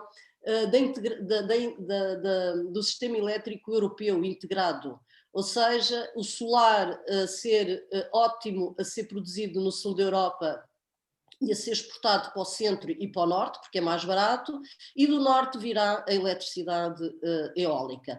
E, portanto, este é mais desafiante, este sistema de backup, mas não podemos deixar de contar com estas harmonizações, digamos, com outros sistemas elétricos. E, portanto, eu diria que há várias hipóteses e várias soluções. Aquilo que há cerca de 15 anos era uma impossibilidade quase tecnológica, atualmente é a própria REN que corre cenários de 100% de renováveis e, portanto, obviamente estamos aqui a incluir renováveis, a parte de hídrica, que é uma parte que entra em base. E, portanto, acho que já falei demais. Ok, Júlia, muito obrigado. António Vidigal, passava agora para si, ia só agora aqui acrescentando, a Júlia já introduziu aqui a questão do hidrogênio, para além da pergunta que eu já tinha formulado, havia também da Celeste Coimbra uma pergunta que seria o hidrogênio verde poderá ser o novo petróleo, e eu introduzia agora aqui neste contexto, portanto também do hidrogênio associado ao armazenamento, tal como em qualquer caso mantendo-se esta pergunta em geral da questão do armazenamento num sistema renovável. Não, a questão do armazenamento, portanto, a professora Júlia já respondeu perfeitamente a tudo. Eu ia só pôr a minha sensibilidade no tema. O que é que eu considero? Portanto, que a prazo eu ainda continuo a acreditar que deverá haver uma super rede europeia, portanto, hoje em dia, portanto, a rede nacional da REN, portanto, são 400 kV. Outros países estão a pensar, nomeadamente a China, redes a 1100 kV. CDC, não. Como? NDC, NDC. portanto, uma rede europeia a 1100 kV, nomeadamente com uma parte em cabos marítimos, mas isso não é relevante para aqui, como a professora Júlia referiu, portanto, iria permitir jogar com a não simultaneidade da calmaria eólica em toda a Europa ao mesmo tempo. Isto é, portanto, já seria o número de horas em que era preciso haver o backup e iria reduzir muito. Eu já agora acrescento, portanto, à rede europeia, eu continuo a acreditar num projeto antigo que se falava muito, hoje em dia não se fala, que era o projeto Desertec, que era um projeto que acrescentava à rede europeia, portanto, uma rede no norte da África, aproveitando o vento e o sol que existe em Marrocos e nos países do norte da África, e seria uma forma também de levar riqueza a esses países, no fundo, ajudando a desenvolver projetos lá. Depois, portanto, aqui uma pequena nota, portanto, que eu já, com o engenheiro Limeira Amaral, já estamos nestes temas há muitos anos. Quando eu entrei para o despacho nacional com a GRN, portanto, e já agora noto que o primeiro despacho computadorizado, o engenheiro Limeira Amaral e eu próprio ajudámos a desenhá-lo, mas quando, nessa altura, portanto, a rede funcionava praticamente sempre com energia renovável. Eram os armazenamentos, as albufeiras e os fios de água, e ao ponto que a primeira central térmica que houve, que era a central a petróleo do carregado, no despacho, nos relatórios e contas, era chamada o apoio térmico, que era vista como o apoio, não era base, e havia dois ciclos simples, um em Altemira e outro em Tunes, tanto a gás, que arrancavam automaticamente com um botão que havia no despacho em 5 minutos, quando havia um incidente na rede. Eu penso que a história é cíclica e muitas destas coisas vão voltar a acontecer. Eu penso que eu considero, e com grande convicção, que os sistemas elétricos são ainda os sistemas mais complexos que existem no mundo, mais que os sistemas de computação. E para lá destes problemas do backup, há outros problemas como da inércia, que não vêm aqui, que as redes renováveis a prazo não têm, portanto, e que vai ser de ter estudado. Já agora, portanto, Portugal e em particular e a Península Ibérica são extremamente bem dotados de barragens de água e de calives. E eu pessoalmente tenho a ambição de a Península Ibérica ter um posicionamento igual ao da Noruega, que se está a ligar por cabos submarinos, por exemplo, aos países adjacentes, e como tem 90 e tal % de energia hídrica e muitas barragens, diz que nós vamos ser as baterias verdes da Europa. Quando há excesso de energia, armazenamos as nossas barragens e depois devolvemos à Europa, cobrando dinheiro por isso. Eu penso que as barragens têm um papel importante a fazer aqui. Depois acredito muito, como disse a professora Júlia, que os veículos elétricos, no tema do V2G, que é, no fundo, permitem injetar energia da rede, portanto, vão ter importância. E aqui é engraçado dizer, quando se fala no tema desta conferência, que é no impacto da transição energética na economia do país, que uma das principais empresas de V2G no mundo, que usa a Enel, quase todas as empresas usam, é uma empresa portuguesa de Aveiro, uma pequena empresa, que é a Magnum Cap, que tem fornecido quase todos os postos V2G do mundo. A EDP tem alguns que está a testar e que funcionam. Nós temos carros a fazer esse serviço em teste.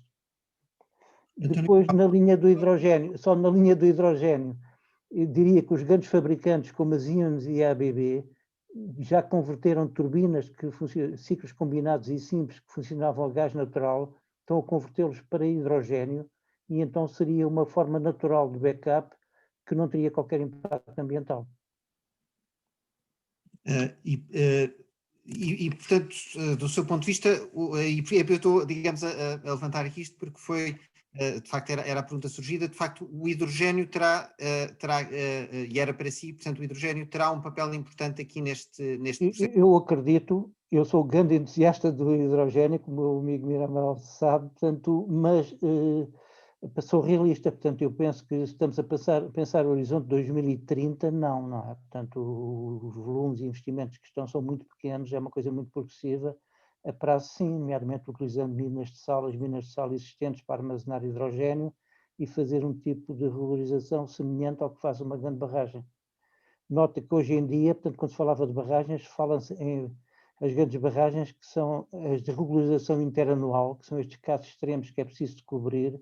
No país temos apenas duas, tanto que é Alqueva e Alto Rabagão.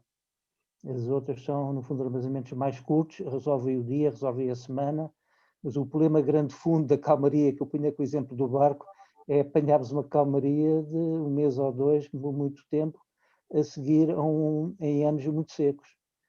Eu trabalhei nesse tema no despacho, na parte computacional, já há muitos anos. Na altura havia uma série de afluências hídricas de 50 anos e era quase como na Bíblia das vacas gordas e das vacas magras. Havia ciclicamente 7 anos seguidos de pouca afluência e 7 anos de grande hidrolicidade. E nós, obviamente, temos de cobrir as situações de baixa hidrolicidade, e foi por isso, por exemplo, que apareceu o carregado, que era o tal apoio térmico que intervinha nos anos de pouca hidrolicidade. Muito obrigado. Luís Mira Amaral, então, pedir aqui para seguir. Primeiro, tá? Peço desculpa, só acrescentar que havia aqui nesta sequência uma pergunta diretamente para si também, da Celeste Coimbra, bem nesta sequência, portanto, onde estamos a falar da possibilidade de um sistema puramente baseado em renováveis e do papel do hidrogênio, onde ela pergunta porquê adiar o investimento no hidrogênio verde e portanto, prolongar o uso do gás natural. Isto, portanto, no contexto da pergunta como ela já estava mais geral. Sim, mas eu ia começar por fazer uma pergunta à pessoa Júlia Seixas. Se o Biden falou também acabava com os nucleares ou mantinha as nucleares. É que isso não é despiciando. Pois é, eu acho que ele foi omisso. Porque, de facto, eles podem acabar com as centrais a carvão, e bem, porque os Estados Unidos deviam, de facto, fazê-lo. Duvido que acabem rapidamente com as centrais a gás natural, porque eles têm cheio de gás hoje em dia, e depois vão manter as centrais nucleares. As centrais nucleares são uma forma de apoio térmico a um sistema integrado americano de dimensão continental. E, portanto, a questão relevante, quando o Biden, enfim, agora todos os dias vamos ouvir notícias destas, com os americanos a aplaudir o Biden, depois aparece o Guterres também com o Biden, vai ser um festival dos próximos tempos. Depois, quando apoia a aterrar, é que vamos ver. Eu já ando cá há muitos anos da política, sei o que a casa gasta, das entradas rompantes dos governos, depois o pior é quando as coisas começarem a aterrar. Para já, cito uma frase que me disseram a mim quando entrei no governo. Então sempre aqueles tipos de ver o que é que a gente faz, dizem assim, deixá-los poisar. Depois do entusiasmo inicial. E, portanto, deixemos poisar o Biden, mas eu acho que ele não disse que ia acabar com os nucleares, que não são despiciendas para este apoio. Depois há uma coisa que o António Vidigal disse, e que aquele sonho de uma grande rede europeia, isto está ligado a questões políticas. Se a Europa avançar da sua integração, eu acho que isso vai fazer.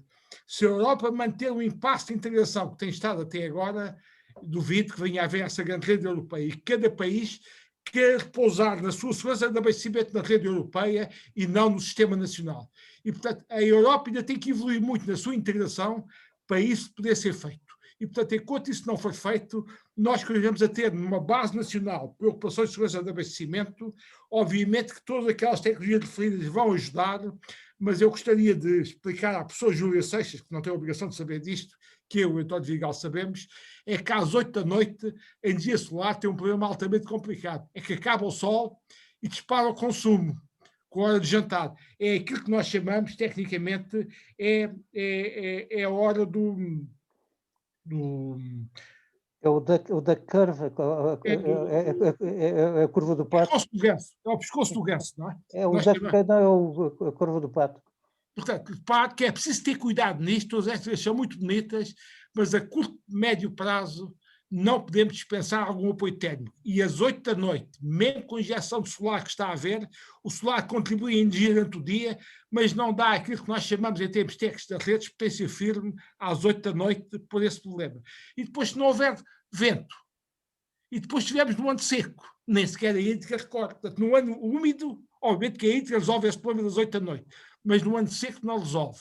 E o António Vidigal já aqui recordou e bem, quando nós tínhamos um sistema renovável assente em hídricas, não podemos dispensar o tal apoio técnico. Portanto, as histórias repetem-se às vezes. Portanto, há alguma prudência em acabar com o apoio técnico da rede portuguesa.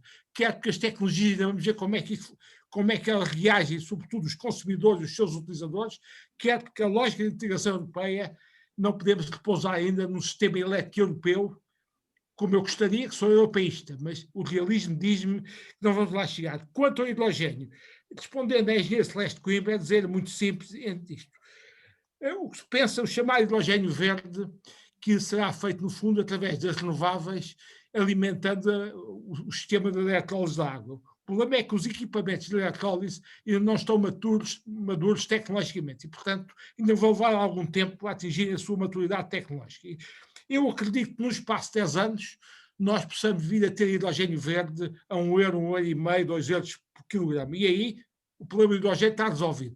Não acredito é que imediatamente isso vai acontecer e, portanto, há aqui um problema de maturidade da solução da eletrólise da água, dos equipamentos que fazem isto e, portanto, como o António Vidigal já me explicou e bem, a EDP começa com um projeto piloto, eu aprendi isto no TEC há 5 anos, quando a gente não tem uma tecnologia dominada, começa com projetos pilotos de demonstração, até a tecnologia está dominada, depois é que avança para um projeto industrial. É a minha atitude, é o meu pensamento sobre o hidrogênio. Comecemos com projetos pilotos, obviamente em rede com os europeus e os projetos internacionais, e quando a tecnologia da eletrólise da água estiver dominada, obviamente o hidrogênio verde será fantástico, talvez no espaço de 10 anos, para ter aqui produções em grande escala e poder já também neste mecanismo de acumulação e de apoio às renováveis intermitentes. Neste momento, prudência nesse aspecto, e depois há uma coisa muito curiosa que chama a atenção, que alguns dizem nós vamos fazer o hidrogênio muito barato porque vamos só utilizar o excesso de renováveis. Isto é um erro económico crasso. Explico porquê. Porque o equipamento de eletrólise, chamado eletrolisador, é o equipamento que tem capex elevados, tem custos de capital elevados e, portanto, precisa de estar a trabalhar em permanência. Não pode só estar a trabalhar 2 ou 3 horas quando haja excesso de renováveis, porque depois não é o investimento que é feito nele não é viabilizado economicamente. Por isso é que a França e aqueles que são defensores do nuclear dizem que para fazer hidrogênio verde também não podem esquecer as nucleares para alimentar em permanência o equipamento de eletrólise, porque aí o equipamento de eletrólise tem plena utilização como equipamento de capital intensivo e, portanto, torna o hidrogênio verde competitivo. E, portanto, o hidrogênio verde, sim, a prazo, será competitivo, quer através das renováveis, quer através de países como a França que tem nuclear. Eu acho que ele será perfeitamente competitivo. Para já, os projetos de demonstração e devem, obviamente, como a EDP vai começar e como vão começar em Sines, estou de acordo com essa lógica. E, portanto, respondendo à engenheira Celeste Coimbra, com certeza o hidrogênio deve entrar na nossa equação. Agora, chamo a atenção também de outra coisa, porque tenho os números e o António Vidigal já me ouviu os meus números no webinar de Ordem dos Engenheiros. Qual é o problema que temos neste momento? O hidrogênio é pensado vir a entrar nos setores industriais que não se consegue eletrificar ou que são difíceis de eletrificar e aí é para substituir o gás natural. Mas as contas que são feitas são estas. Se for o hidrogênio verde, já a custar entre 1,1 e 2,4 euros por quilograma, já daqui a algum tempo, não é ainda agora, para alimentar em calor alguns processos industriais, com o atual preço do gás natural, nós tínhamos de ter a tonelada de CO2 a custar cerca de 120 euros por tonelada de CO2 para tornar este hidrogênio competitivo em relação ao gás natural. A tonelada está neste momento à volta dos 30. O que é que os entusiastas do hidrogênio verde esperam? É que o gás natural suba de preço. Isso é o erro económico de caraço. Porquê? Porque o gás natural está sujeito a um duplo choque descendente. Primeiro é que a sua procura está-se a contrair, porque as renováveis, designadamente o solar, entrarem em força, roubam espaço ao gás natural para funcionar em termos de energia. Funciona cada vez mais em termos de backup, portanto, pouco consumo de gás natural. Portanto, o efeito das renováveis está a diminuir a procura sobre o gás natural. E depois há um efeito de aumento da oferta com o shale americano e outras fontes de gás natural que estão a ser descobertas no mundo. Olha, em termos económicos, quando sobre uma fonte de energia ou sobre um produto há uma diminuição de procura e há um aumento da oferta, isto significa que os preços não vão subir. Portanto, essa ideia de querer que os preços do gás natural subam, depois com mais um toque na taxa de CO2, para tornar isto rentável em relação ao hidrogênio, não é realista, não vai acontecer como tal. E, portanto, há aqui um problema ainda no aquecimento de setores industriais, que a taxa de CO2 tinha que ser muito elevada, que afundaria a economia europeia para que isto acontecesse. E agora há uma coisa que a Europa quer fazer, que é o chamado Carbon Border Adjustment Mechanism. É, no fundo, dizer assim, nós estamos a competir com outros blocos, designadamente com os Estados Unidos e a China, e nós impomos à nossa indústria, às nossas empresas, uma taxa de carbono muito mais elevada. Então, eles, quando quiserem competir connosco e vender no nosso mercado, à entrada da fronteira têm que ter a mesma taxa de carbono que nós. É o mecanismo de ajuste na fronteira. Agora veja que isto é fácil dizer tecnicamente, ao te explicar, como eu tentei explicar, politicamente é muito difícil de fazer. Veja que o recente acordo da União Europeia com a China enunciou o princípio, mas não o aplica. Portanto, nós vamos estar sujeitos à concorrência da China nos bens industriais, em que temos taxas de CO2 superiores aos chineses e eles não têm as nossas taxas. Portanto, isso é uma desvantagem competitiva em relação à indústria europeia. Outro caso flagrante e evidente, que pouca gente sabe, é o que acontece com a eletricidade vinda de Marrocos. Os marroquinos, quando perceberam que portugueses e espanhóis iam acabar com as centrais a carvão, fizeram 2 grandes centrais a carvão e deixaram de ser importadores líquidos da Ibéria, passaram a ser exportadores líquidos para a Ibéria. E então o que é que acontece? Nós acabamos com as centrais de carvão, mas depois importamos eletricidade de Marrocos, feita através do carvão. Qual era a resposta técnica para acabar com isto? Era impor os marroquinos na fronteira, quando exportam para a Ibéria, a taxa de carbono idêntica à que as nossas centrais teriam. Só que, como compreendem, a Espanha e a França não aceitam politicamente que Marrocos seja penalizado com uma taxa destas. Portanto, o que queria explicar à professora Júlia Seixas e talvez à engenheira Celeste Coimbra e toda a audiência é que há um mecanismo técnico para que compensar a Europa, se quiser pôr uma taxa de carbono de CO2 superior dos outros blocos, era este ajustamento na fronteira, esta taxa de ajustamento na fronteira, só que politicamente, e eu andei há 30 anos na política, sei o que a casa gasta, politicamente é muito difícil impor isto à China, é muito difícil impor isto a Marrocos, como eu expliquei, e mesmo aos Estados Unidos, vamos ver se a União Europeia consegue impor isto ao Joe Biden, lá vai contar para aí com o entusiasmo do nosso compatriota Guterres, mesmo assim acho duvidoso que o consiga fazer. Portanto, aqui uma nota de realismo económico nestas matérias. Não digo que muitas destas coisas a médio e longo prazo não vão vingar, mas a curto e médio prazo na rede elétrica europeia, ela ainda vai haver uma noção de segurança de abastecimento em termos nacionais e, portanto, a questão do gás natural. E dava uma boa notícia à pessoa Júlia Seixas, para mim é péssima, mas para ela é capaz de ser excelente, é que as leis de base do PS e do Bloco de Esquerda querem acabar com o gás natural até 2040. Depois a Polónia, que já nos ultrapassou em PIB per capita, em paridade de poder de compra, diz que só acaba com o carvão em 50 e nem pensa acabar com o gás natural. Portanto, isto é para mostrar os ritmos diferentes em que estamos a andar na Europa desta maneira. Mas, de facto, estas leis de base, eu acho que vai acontecer isso, querem acabar com o gás natural até 2040. E se acabarem com o gás natural, obviamente, isso significa que a substituição naqueles setores em que não é fácil eletrificar, a substituição será através do hidrogênio. Chamo também a atenção que a mistura de hidrogênio com o gás natural nos nossos gasodutos, para que isto não implique um aumento de preço significativo aos consumidores, o hidrogênio não poderá passar de um euro por quilograma a €1,5 por quilograma. E, portanto, não é para já que isso é realista atingir esse preço. Acredito, como já disse, que em 10 anos tal seja possível e, portanto, seja realista. Temos um blend com 10, 15% de hidrogênio no gasoduto com o gás natural, com o hidrogênio já a preços competitivos e, portanto, aí já não vai o impacto significativo postos consumidores de gás natural que neste momento havia, e por isso a ERSE fez um parecer em julho do ano passado, chamando a atenção que é preciso ter cuidado com a introdução do hidrogênio no gás natural, porque isto implicava um aumento de preços para os consumidores de gás natural. E o sistema de gás natural é mais fraco, é mais vulnerável que o sistema elétrico. Isto é, o sistema elétrico aguentou estes sobrecustos, porque os consumidores de eletricidade estão bem estabelecidos e aguentaram os sobrecustos. A análise que se faz é que o sistema de gás natural é mais recente, é mais novo em Portugal. Fui eu que o introduzi há 30 anos e, portanto, é capaz de não aguentar tamanhos sobrecustos. Mas, obviamente, que a prazo o hidrogênio vai ser uma alternativa. Termino chamando a atenção de uma coisa que achei imensa piada do governo. O governo fala em aço verde em Portugal. Ora, em Portugal, nós já temos aço verde. Porquê? A Siderurgia Nacional que eu privatizei e vendi à empresa espanhola Megaça, foi obrigada a fazer no caderno em casa de privatização, acabar com um alto forno no Seixal e substituir por um forno elétrico. Portanto, as siderurgias europeias têm altos fornos, é que precisam de acabar com eles, e aí o hidrogênio pode ser útil. Em Portugal, na nossa siderurgia, o nosso aço já é verde, porque é feito através do forno elétrico. Na medida em que a nossa eletricidade é verde, o aço é verde. Luís, aí tem razão em quase tudo o que disseste. Esse projeto do Aço Verde eu conheço, que foi-nos trazido, não sei se posso referir, mas foi-nos trazido pela KIC. E a questão que se põe é aço feito a partir de minério.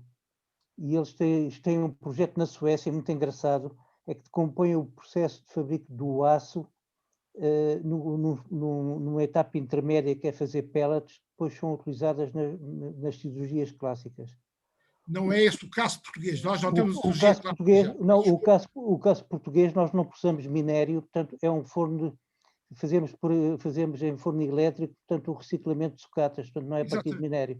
E esta parte esta ideia que veio da KIC e no fundo que tem já como investidores a Volkswagen e fabricantes alemães que nos querem pôr os carros, no fundo a parte do aço é uma parte que é vista como muito pouco ecológica, querem dizer que o carro é todo verde e no fundo desenvolveram com uma empresa, portanto, e estão a fazer um fabrico na Suécia de aço verde, mas a partir do minério, da origem.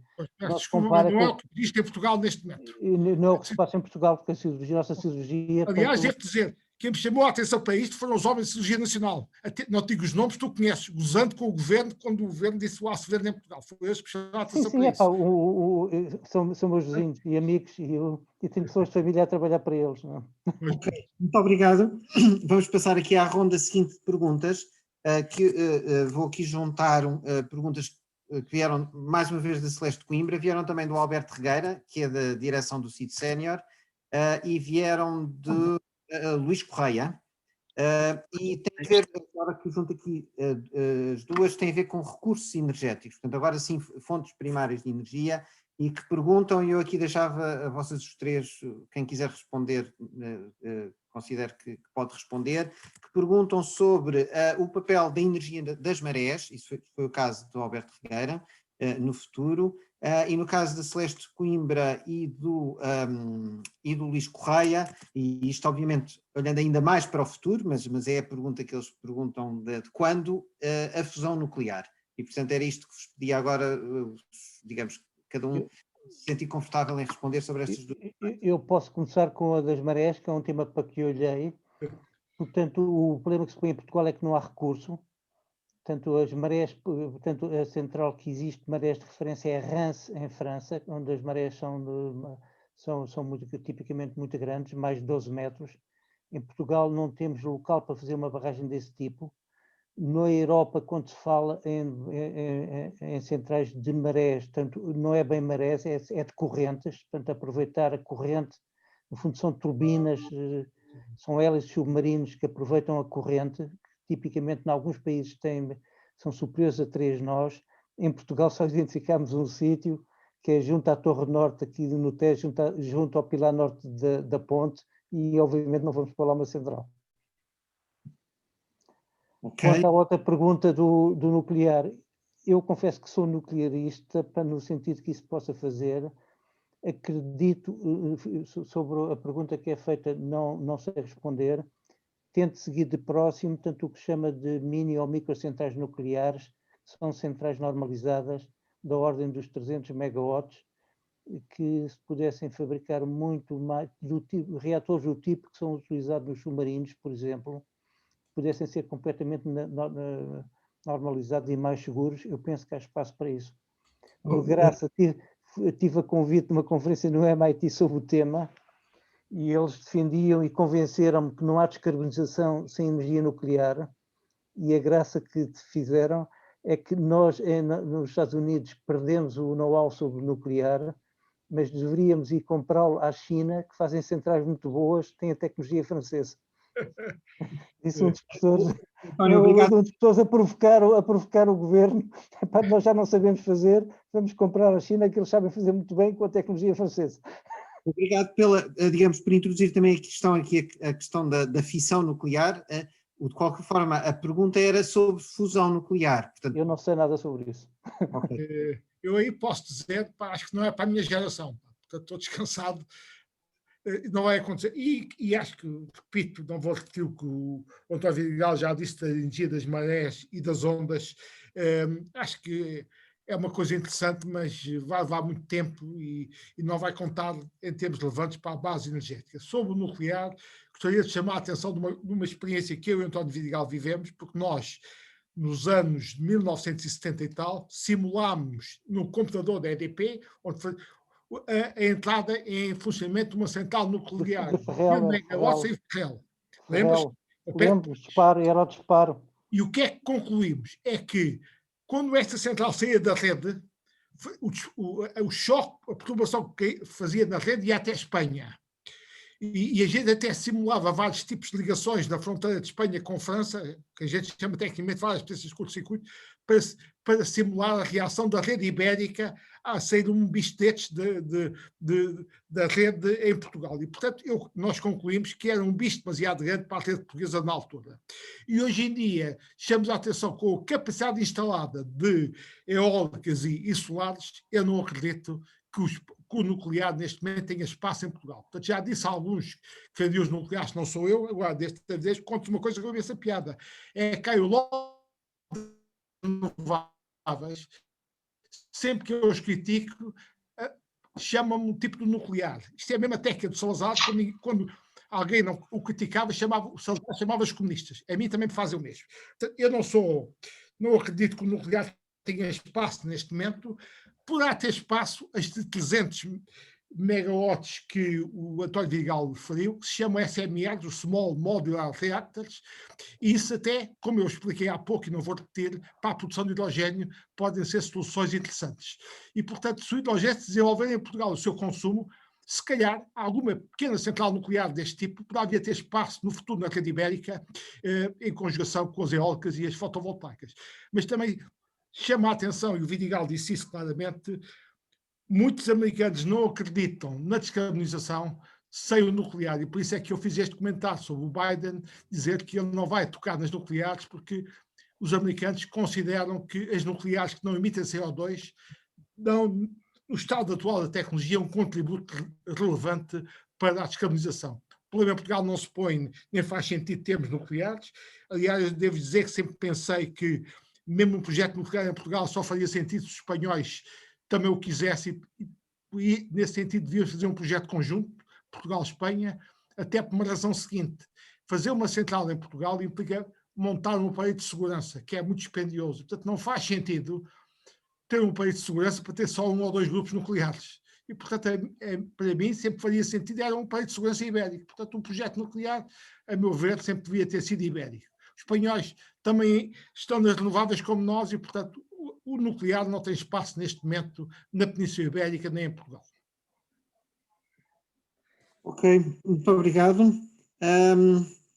Eu passava agora aqui a outra pergunta, passando aqui para os transportes, do qual já se falou aqui um pouco, mas ainda ficou em aberto, e tinha aqui uma pergunta de Luís Figueiredo, da Caixa Geral de Depósitos, que, portanto, digamos, começa por levantar, de facto, o papel que os transportes têm na emissão de gases com efeito de estufa, e levanta aqui as preocupações com o veículo elétrico, nomeadamente a capacidade do sistema energético produzir eletricidade verde para o consumo adicional associado aos veículos elétricos, o problema da reciclagem no final de vida das baterias, e no fundo, de certa forma, acho que a pergunta dele tem a ver com uma questão de velocidade de adoção. A que velocidade é que, dadas estas restrições, devemos fazer a transição do motor de combustão interna para o veículo elétrico?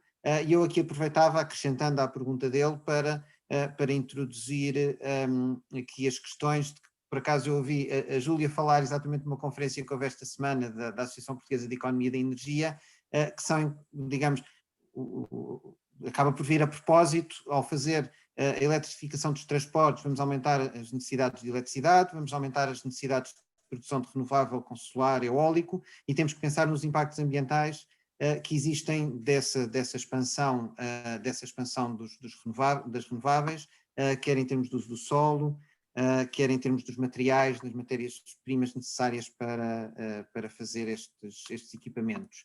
E se calhar começava, acho que iria percorrer os três, e deixava um bocadinho aqui em aberto neste momento a pergunta em relação aos transportes, de qualquer forma, não tem que ser necessariamente só a questão do veículo elétrico, mas começava pela Júlia. Obrigado.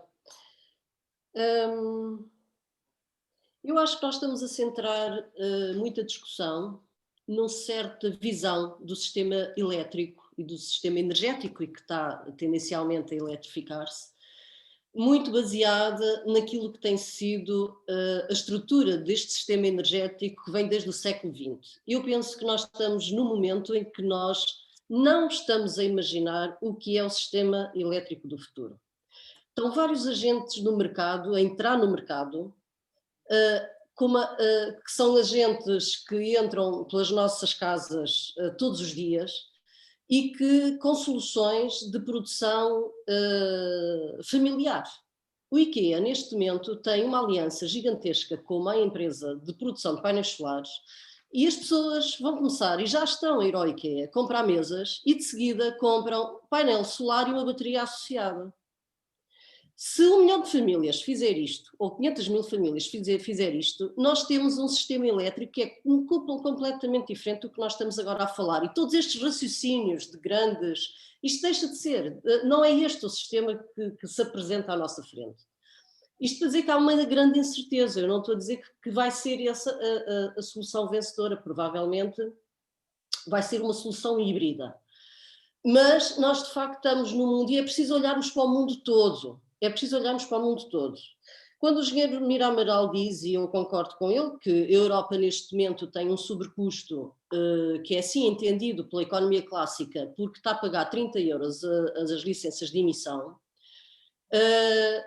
e falar na história, na questão do Carbon Border Adjustment, o que está a acontecer em termos de mercado de carbono no mundo inteiro é que estes mercados estão a crescer e estão a aparecer em países que até há bem pouco tempo era impensável falarmos nisso. A China tem 5 províncias em teste nos últimos 5 anos, em que as licenças, eu enquanto fui verificar, em 2020 o preço médio das licenças no mercado de emissões de uma das províncias foi de $12, que corresponde mais ou menos àquilo que era o preço há meia dúzia de anos ou 5 anos aqui no mercado europeu. E, portanto, o que está a acontecer de uma maneira geral, e a vantagem de termos esta administração Biden é que vai entrar na mesa da conversa sobre o preço do carbono mundial. E, portanto, obviamente que isto são decisões políticas, mas é uma decisão política, de facto, nós decidirmos o que é que queremos fazer para levarmos à estabilidade do sistema climático, porque o custo de não estabilizarmos o sistema climático é muitíssimo superior a 30 euros a tonelada de CO2. E aí somos nós todos, enquanto Estado, que vamos ter que pagar esses custos todos, não são todos coletivamente. E, portanto, a economia do carbono, a economia da climate change, onde está a economia da energia, tem que ser vista de uma perspectiva mais integrada, sistémica, e não apenas aquela economia que olhamos só para o preço específico da produção por esta fonte ou por aquela ou pela outra. Um país, de um ponto de vista de país, se eu for um operador de mercado, claro que essa é a minha perspectiva para olhar, mas do ponto de vista de país, um país não pode olhar apenas para uma visão muito focada naquilo que classicamente se olhava para o sistema energético. Quando se está a fazer isso, está a correr o risco de não perceber o sistema com que vai ter que lidar nos próximos anos. E o risco de ter custos mais elevados é bastante alto. E, portanto, é neste enquadramento que nós aqui estamos que vem a história dos automóveis e dos carros elétricos, etc. Portanto, aquilo que está a acontecer com os veículos elétricos, eu não estou por dentro das construtoras dos veículos elétricos, mas vou-vos contar uma história que tem muito a ver com a forma como o mercado funciona. Aqui, há uns anos atrás, era o Miguel Barreto, o diretor-geral da Energia, e convidou uma série de pessoas para ir discutir aquilo que depois veio dar origem aos planos para a eficiência energética, etc. E eu fiquei num grupo em que ao pé de mim no meu grupo estava o diretor da Philips em Portugal. Isto já foi há uns bons anos atrás, em que as lâmpadas LED eram ainda um luxo, eram uma mirada, quer dizer, já sabia que existiam, eram muito, em termos de custo e eficácia, considerando todo o tempo de vida, eram mais interessantes do ponto de vista económico, etc. E, portanto, essa foi uma das coisas que eu sugeri, dar algum enquadramento ou de informação, ou algum incentivo, que promovesse a passagem para os LEDs. E o diretor da Philips opôs muito a esta ideia, dizendo que eram caríssimas, eram muito caras. Portugal ainda não, o mercado ainda não era o tempo para os LEDs entrarem. Eu não o quis desmentir em público por uma questão de boa educação, mas quis o destino que eu e ele descêssemos quando a DG era na 5 de outubro, o elevador juntos. E aí eu expliquei, eu perguntei-lhe, porque os dados que eu tinha não eram os que ele estava a dizer. E, portanto, o que ele me disse foi, em termos perfeitamente individuais, e só para mim, é que esse era o discurso oficial da Philips. Sim, naquele momento os LEDs eram competitivos, só que a Philips tinha linhas de produção de lâmpadas incandescentes que não podia parar de um ano para o outro. É o efeito Kodak, foi o que a Kodak fez. É o efeito da Kodak, é o que a Kodak também fez. Exatamente. E, portanto, já tinha a máquina digital, mas tinha as fábricas todas analógicas. Eu, a partir desse momento, percebi uma coisa muito importante do mercado, é que uma pessoa não deve acreditar no mercado em termos da comunicação social. Portanto, neste momento, o grande bloqueio à maior transição de veículos de combustão interna para veículos elétricos é o preço. Mas eu estou convencida, à luz daquilo que eu aprendi com este senhor da Philips, e era diretor da Philips em Portugal, provavelmente é porque estamos ainda a rentabilizar as linhas de produção dos veículos anteriores, como as Auto-Europas, etc. E é isso que está a acontecer. E, portanto, os preços estão a ser travados politicamente, digamos assim, pelas empresas. E, portanto, isso é um aspecto que eu gostava de dizer.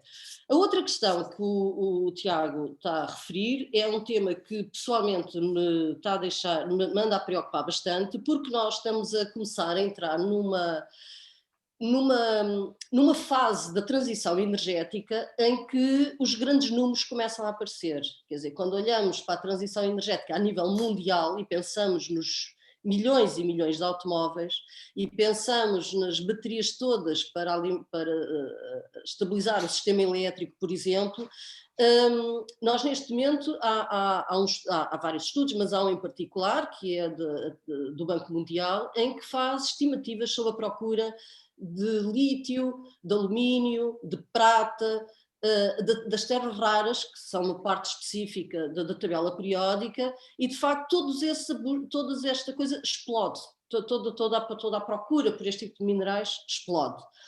E portanto a questão que se me põe a mim, eu sou engenheira de base, embora seja uma engenharia não convencional, sou engenheira do ambiente, e uma das coisas que eu aprendi como engenheira do ambiente é que a solução de um problema ambiental não deve ser a causa da origem de um novo problema.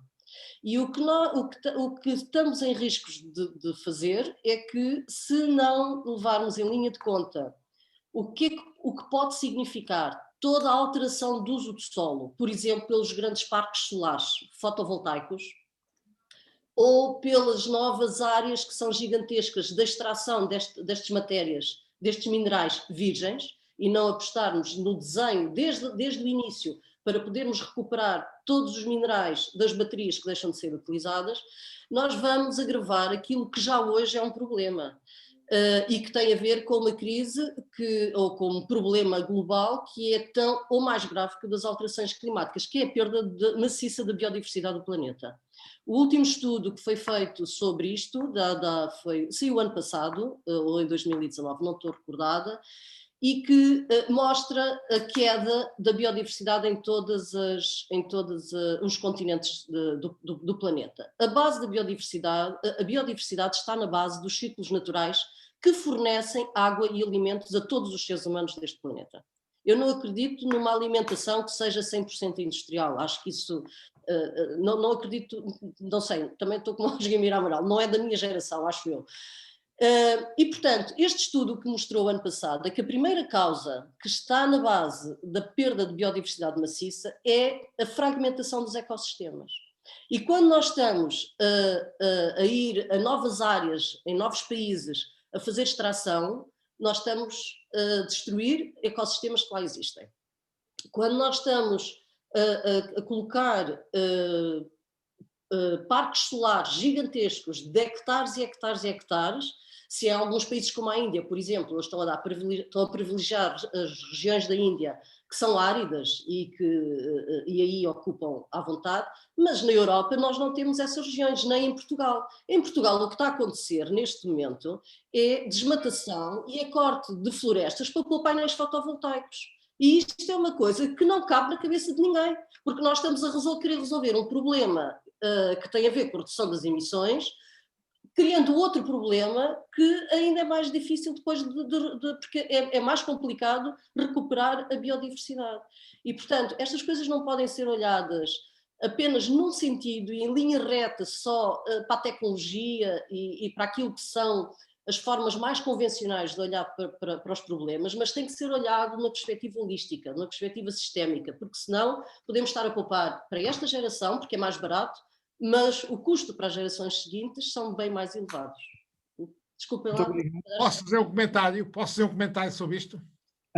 Sim, Luís Mira Amaral e António Vidigal, pedia-vos agora exatamente comentários deste âmbito, já estamos nos últimos minutos. Eu confesso, fiquei surpreendido com o realismo da professora Júlia Seixas sobre esta corrida ao sol que está a acontecer em Portugal, vai acontecer no outro lado. Acho que isto, de facto, rompe equilíbrios que é preciso preservar, mas... E há outra coisa que chama a atenção, é que se o veículo elétrico fosse massificado e passasse a todos a ter carros elétricos, o impacto da produção e de reciclagem de baterias era monumental. Aliás, o CEO da Peugeot, agora do novo grupo, Peugeot Fiat, o engenheiro português Carlos Tavares, que é dos tipos que mais sabe de automóveis no mundo, está a facto de chamar a atenção, cuidado com o impacto ambiental disto. É claro que há uma maneira de minimizar. É as baterias dos carros, quando acabarem a sua vida útil, passem para baterias estacionárias em nossa casa e todas as aplicações que não têm os mesmos ciclos de carga e descarga. Mas há aqui problemas ambientais e de exploração de recursos em várias partes do mundo que são assustadores. Por isso é que eu acho que o veículo elétrico é útil nesta fase, é um veículo de transição, mas eu aponto para 2040, se calhar teremos combustíveis sintéticos feitos com hidrogênio e CO2, como os alemães já estão a apostar, que permitem manter o tipo de automóveis que hoje temos, os veículos de combustão interna, alimentados com combustíveis sintéticos. Portanto, eu não acredito plenamente na transição total para o veículo elétrico. Acho que ele é útil nesta fase, mas acho que entrarão em cena os combustíveis sintéticos, e agora já estão os combustíveis de baixo carbono, mas esses estão a ser prescritos, os combustíveis sintéticos, os alemães estão a apostar, e posso dizer que a Fórmula 1 está a apostar nos combustíveis sintéticos para acabar com a forma elétrica. Diz que vai ser muito mais entusiasmante os carros de Fórmula 1 com combustíveis sintéticos que andar a ver carrinhos elétricos. É o papel deles, é enviesado, obviamente, mas cito a lógica. Portanto, isso é só para vos dizer, para mim o veículo elétrico é útil, mas não acredito na massificação total do veículo elétrico. E depois, acrescento uma coisa em termos de rede elétrica. Se virem o balanço entre oferta e procura, isso é fácil. Temos renováveis e temos produção para alimentar os veículos elétricos. Mas não se esqueçam que temos a rede elétrica pelo meio, a rede elétrica que faz uma interface entre a produção e o consumo. E os problemas de redes elétricas e de condomínios põem-se porquê? Porque vamos ter um fator de simultaneidade quase um com o veículo elétrico. A gente chega à noite a casa, todos carregamos o carro. Chegamos à empresa de manhã, todos carregamos. Portanto, as redes, no meu tempo, quando eu fui projetista de instalações elétricas, a gente nunca dimensionava com os consumos com o fator de simultaneidade 1. Com a emergência dos veículos elétricos, aproximamos do fator de simultaneidade 1. E, portanto, isto põe problemas às redes elétricas, aos condomínios, que é preciso também serem acautelados. Portanto, esta transição, ninguém pensa nisto, é tudo fácil, mas não é.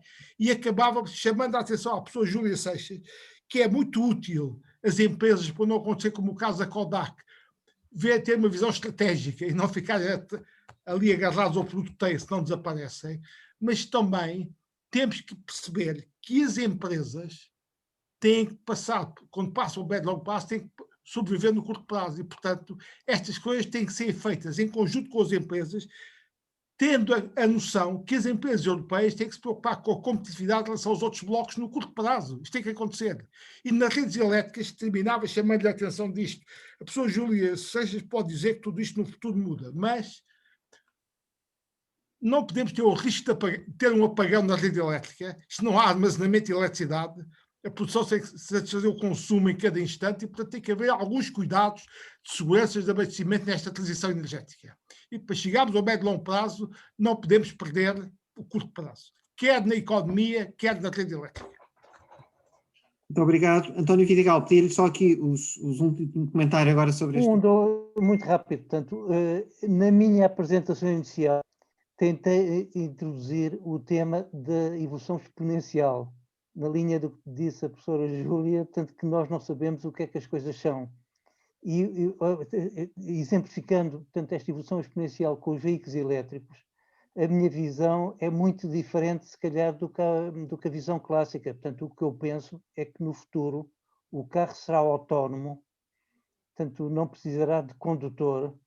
Nesse sentido, haverá muito menos automóveis. Haverá muitíssimo menos automóveis. Portanto, o automóvel é o segundo investimento da família a seguir à casa e no fundo, passa o 90% do dia parado, não é? Portanto, é uma utilização péssima do dinheiro. Um veículo autónomo, tipo Uber, que se chamasse, quando é preciso, resolveria o problema das pessoas e penso que é muito difícil pensar o que vão ser as coisas. Do que foi dito, portanto, eu sou extremamente sensível a esse tema da utilização do espaço por painéis fotovoltaicos e sempre defendi que o sítio ideal para colocar os painéis fotovoltaicos é em áreas já utilizadas, como são os telhados das casas, como é feito na Califórnia, e próprio tive há uns anos um projeto com a Brisa que consistia em cobrir uma parte da autoestrada com painéis. Teria a vantagem de irmos à sombra, gastar menos energia com o ar-condicionado, fazíamos o que eram as antigas estradas com plátanos ao lado para sair à sombra, era fazer uma experiência de 1 km ou 2 de cobrir um troço de autoestrada, portanto, com painéis, porque eu sou extremamente sensível. Eu gosto imenso de natureza e andar no campo e aborrece-me que no futuro só haja cercas que não se pode passar, ou não se pode passar com o Jeep, porque aqui é um parque fotovoltaico. E acabava assim. Ok, muito obrigado. Muito obrigado aos nossos oradores, António Vidigal, Júlia Seixas, Luís Mira Amaral. Muito obrigado à audiência por terem aqui estado, terem-nos acompanhado durante estas 2 horas, pelas muito interessantes perguntas que colocaram. E, finalmente, muito obrigado ao CID Sénior por ter organizado este evento. Espero que tenha sido interessante para todos. Para mim, certamente, foi muito interessante. Muito obrigado. Muito obrigado. Muito obrigado a todos. Obrigado. Obrigado, eu. Obrigado. Obrigado.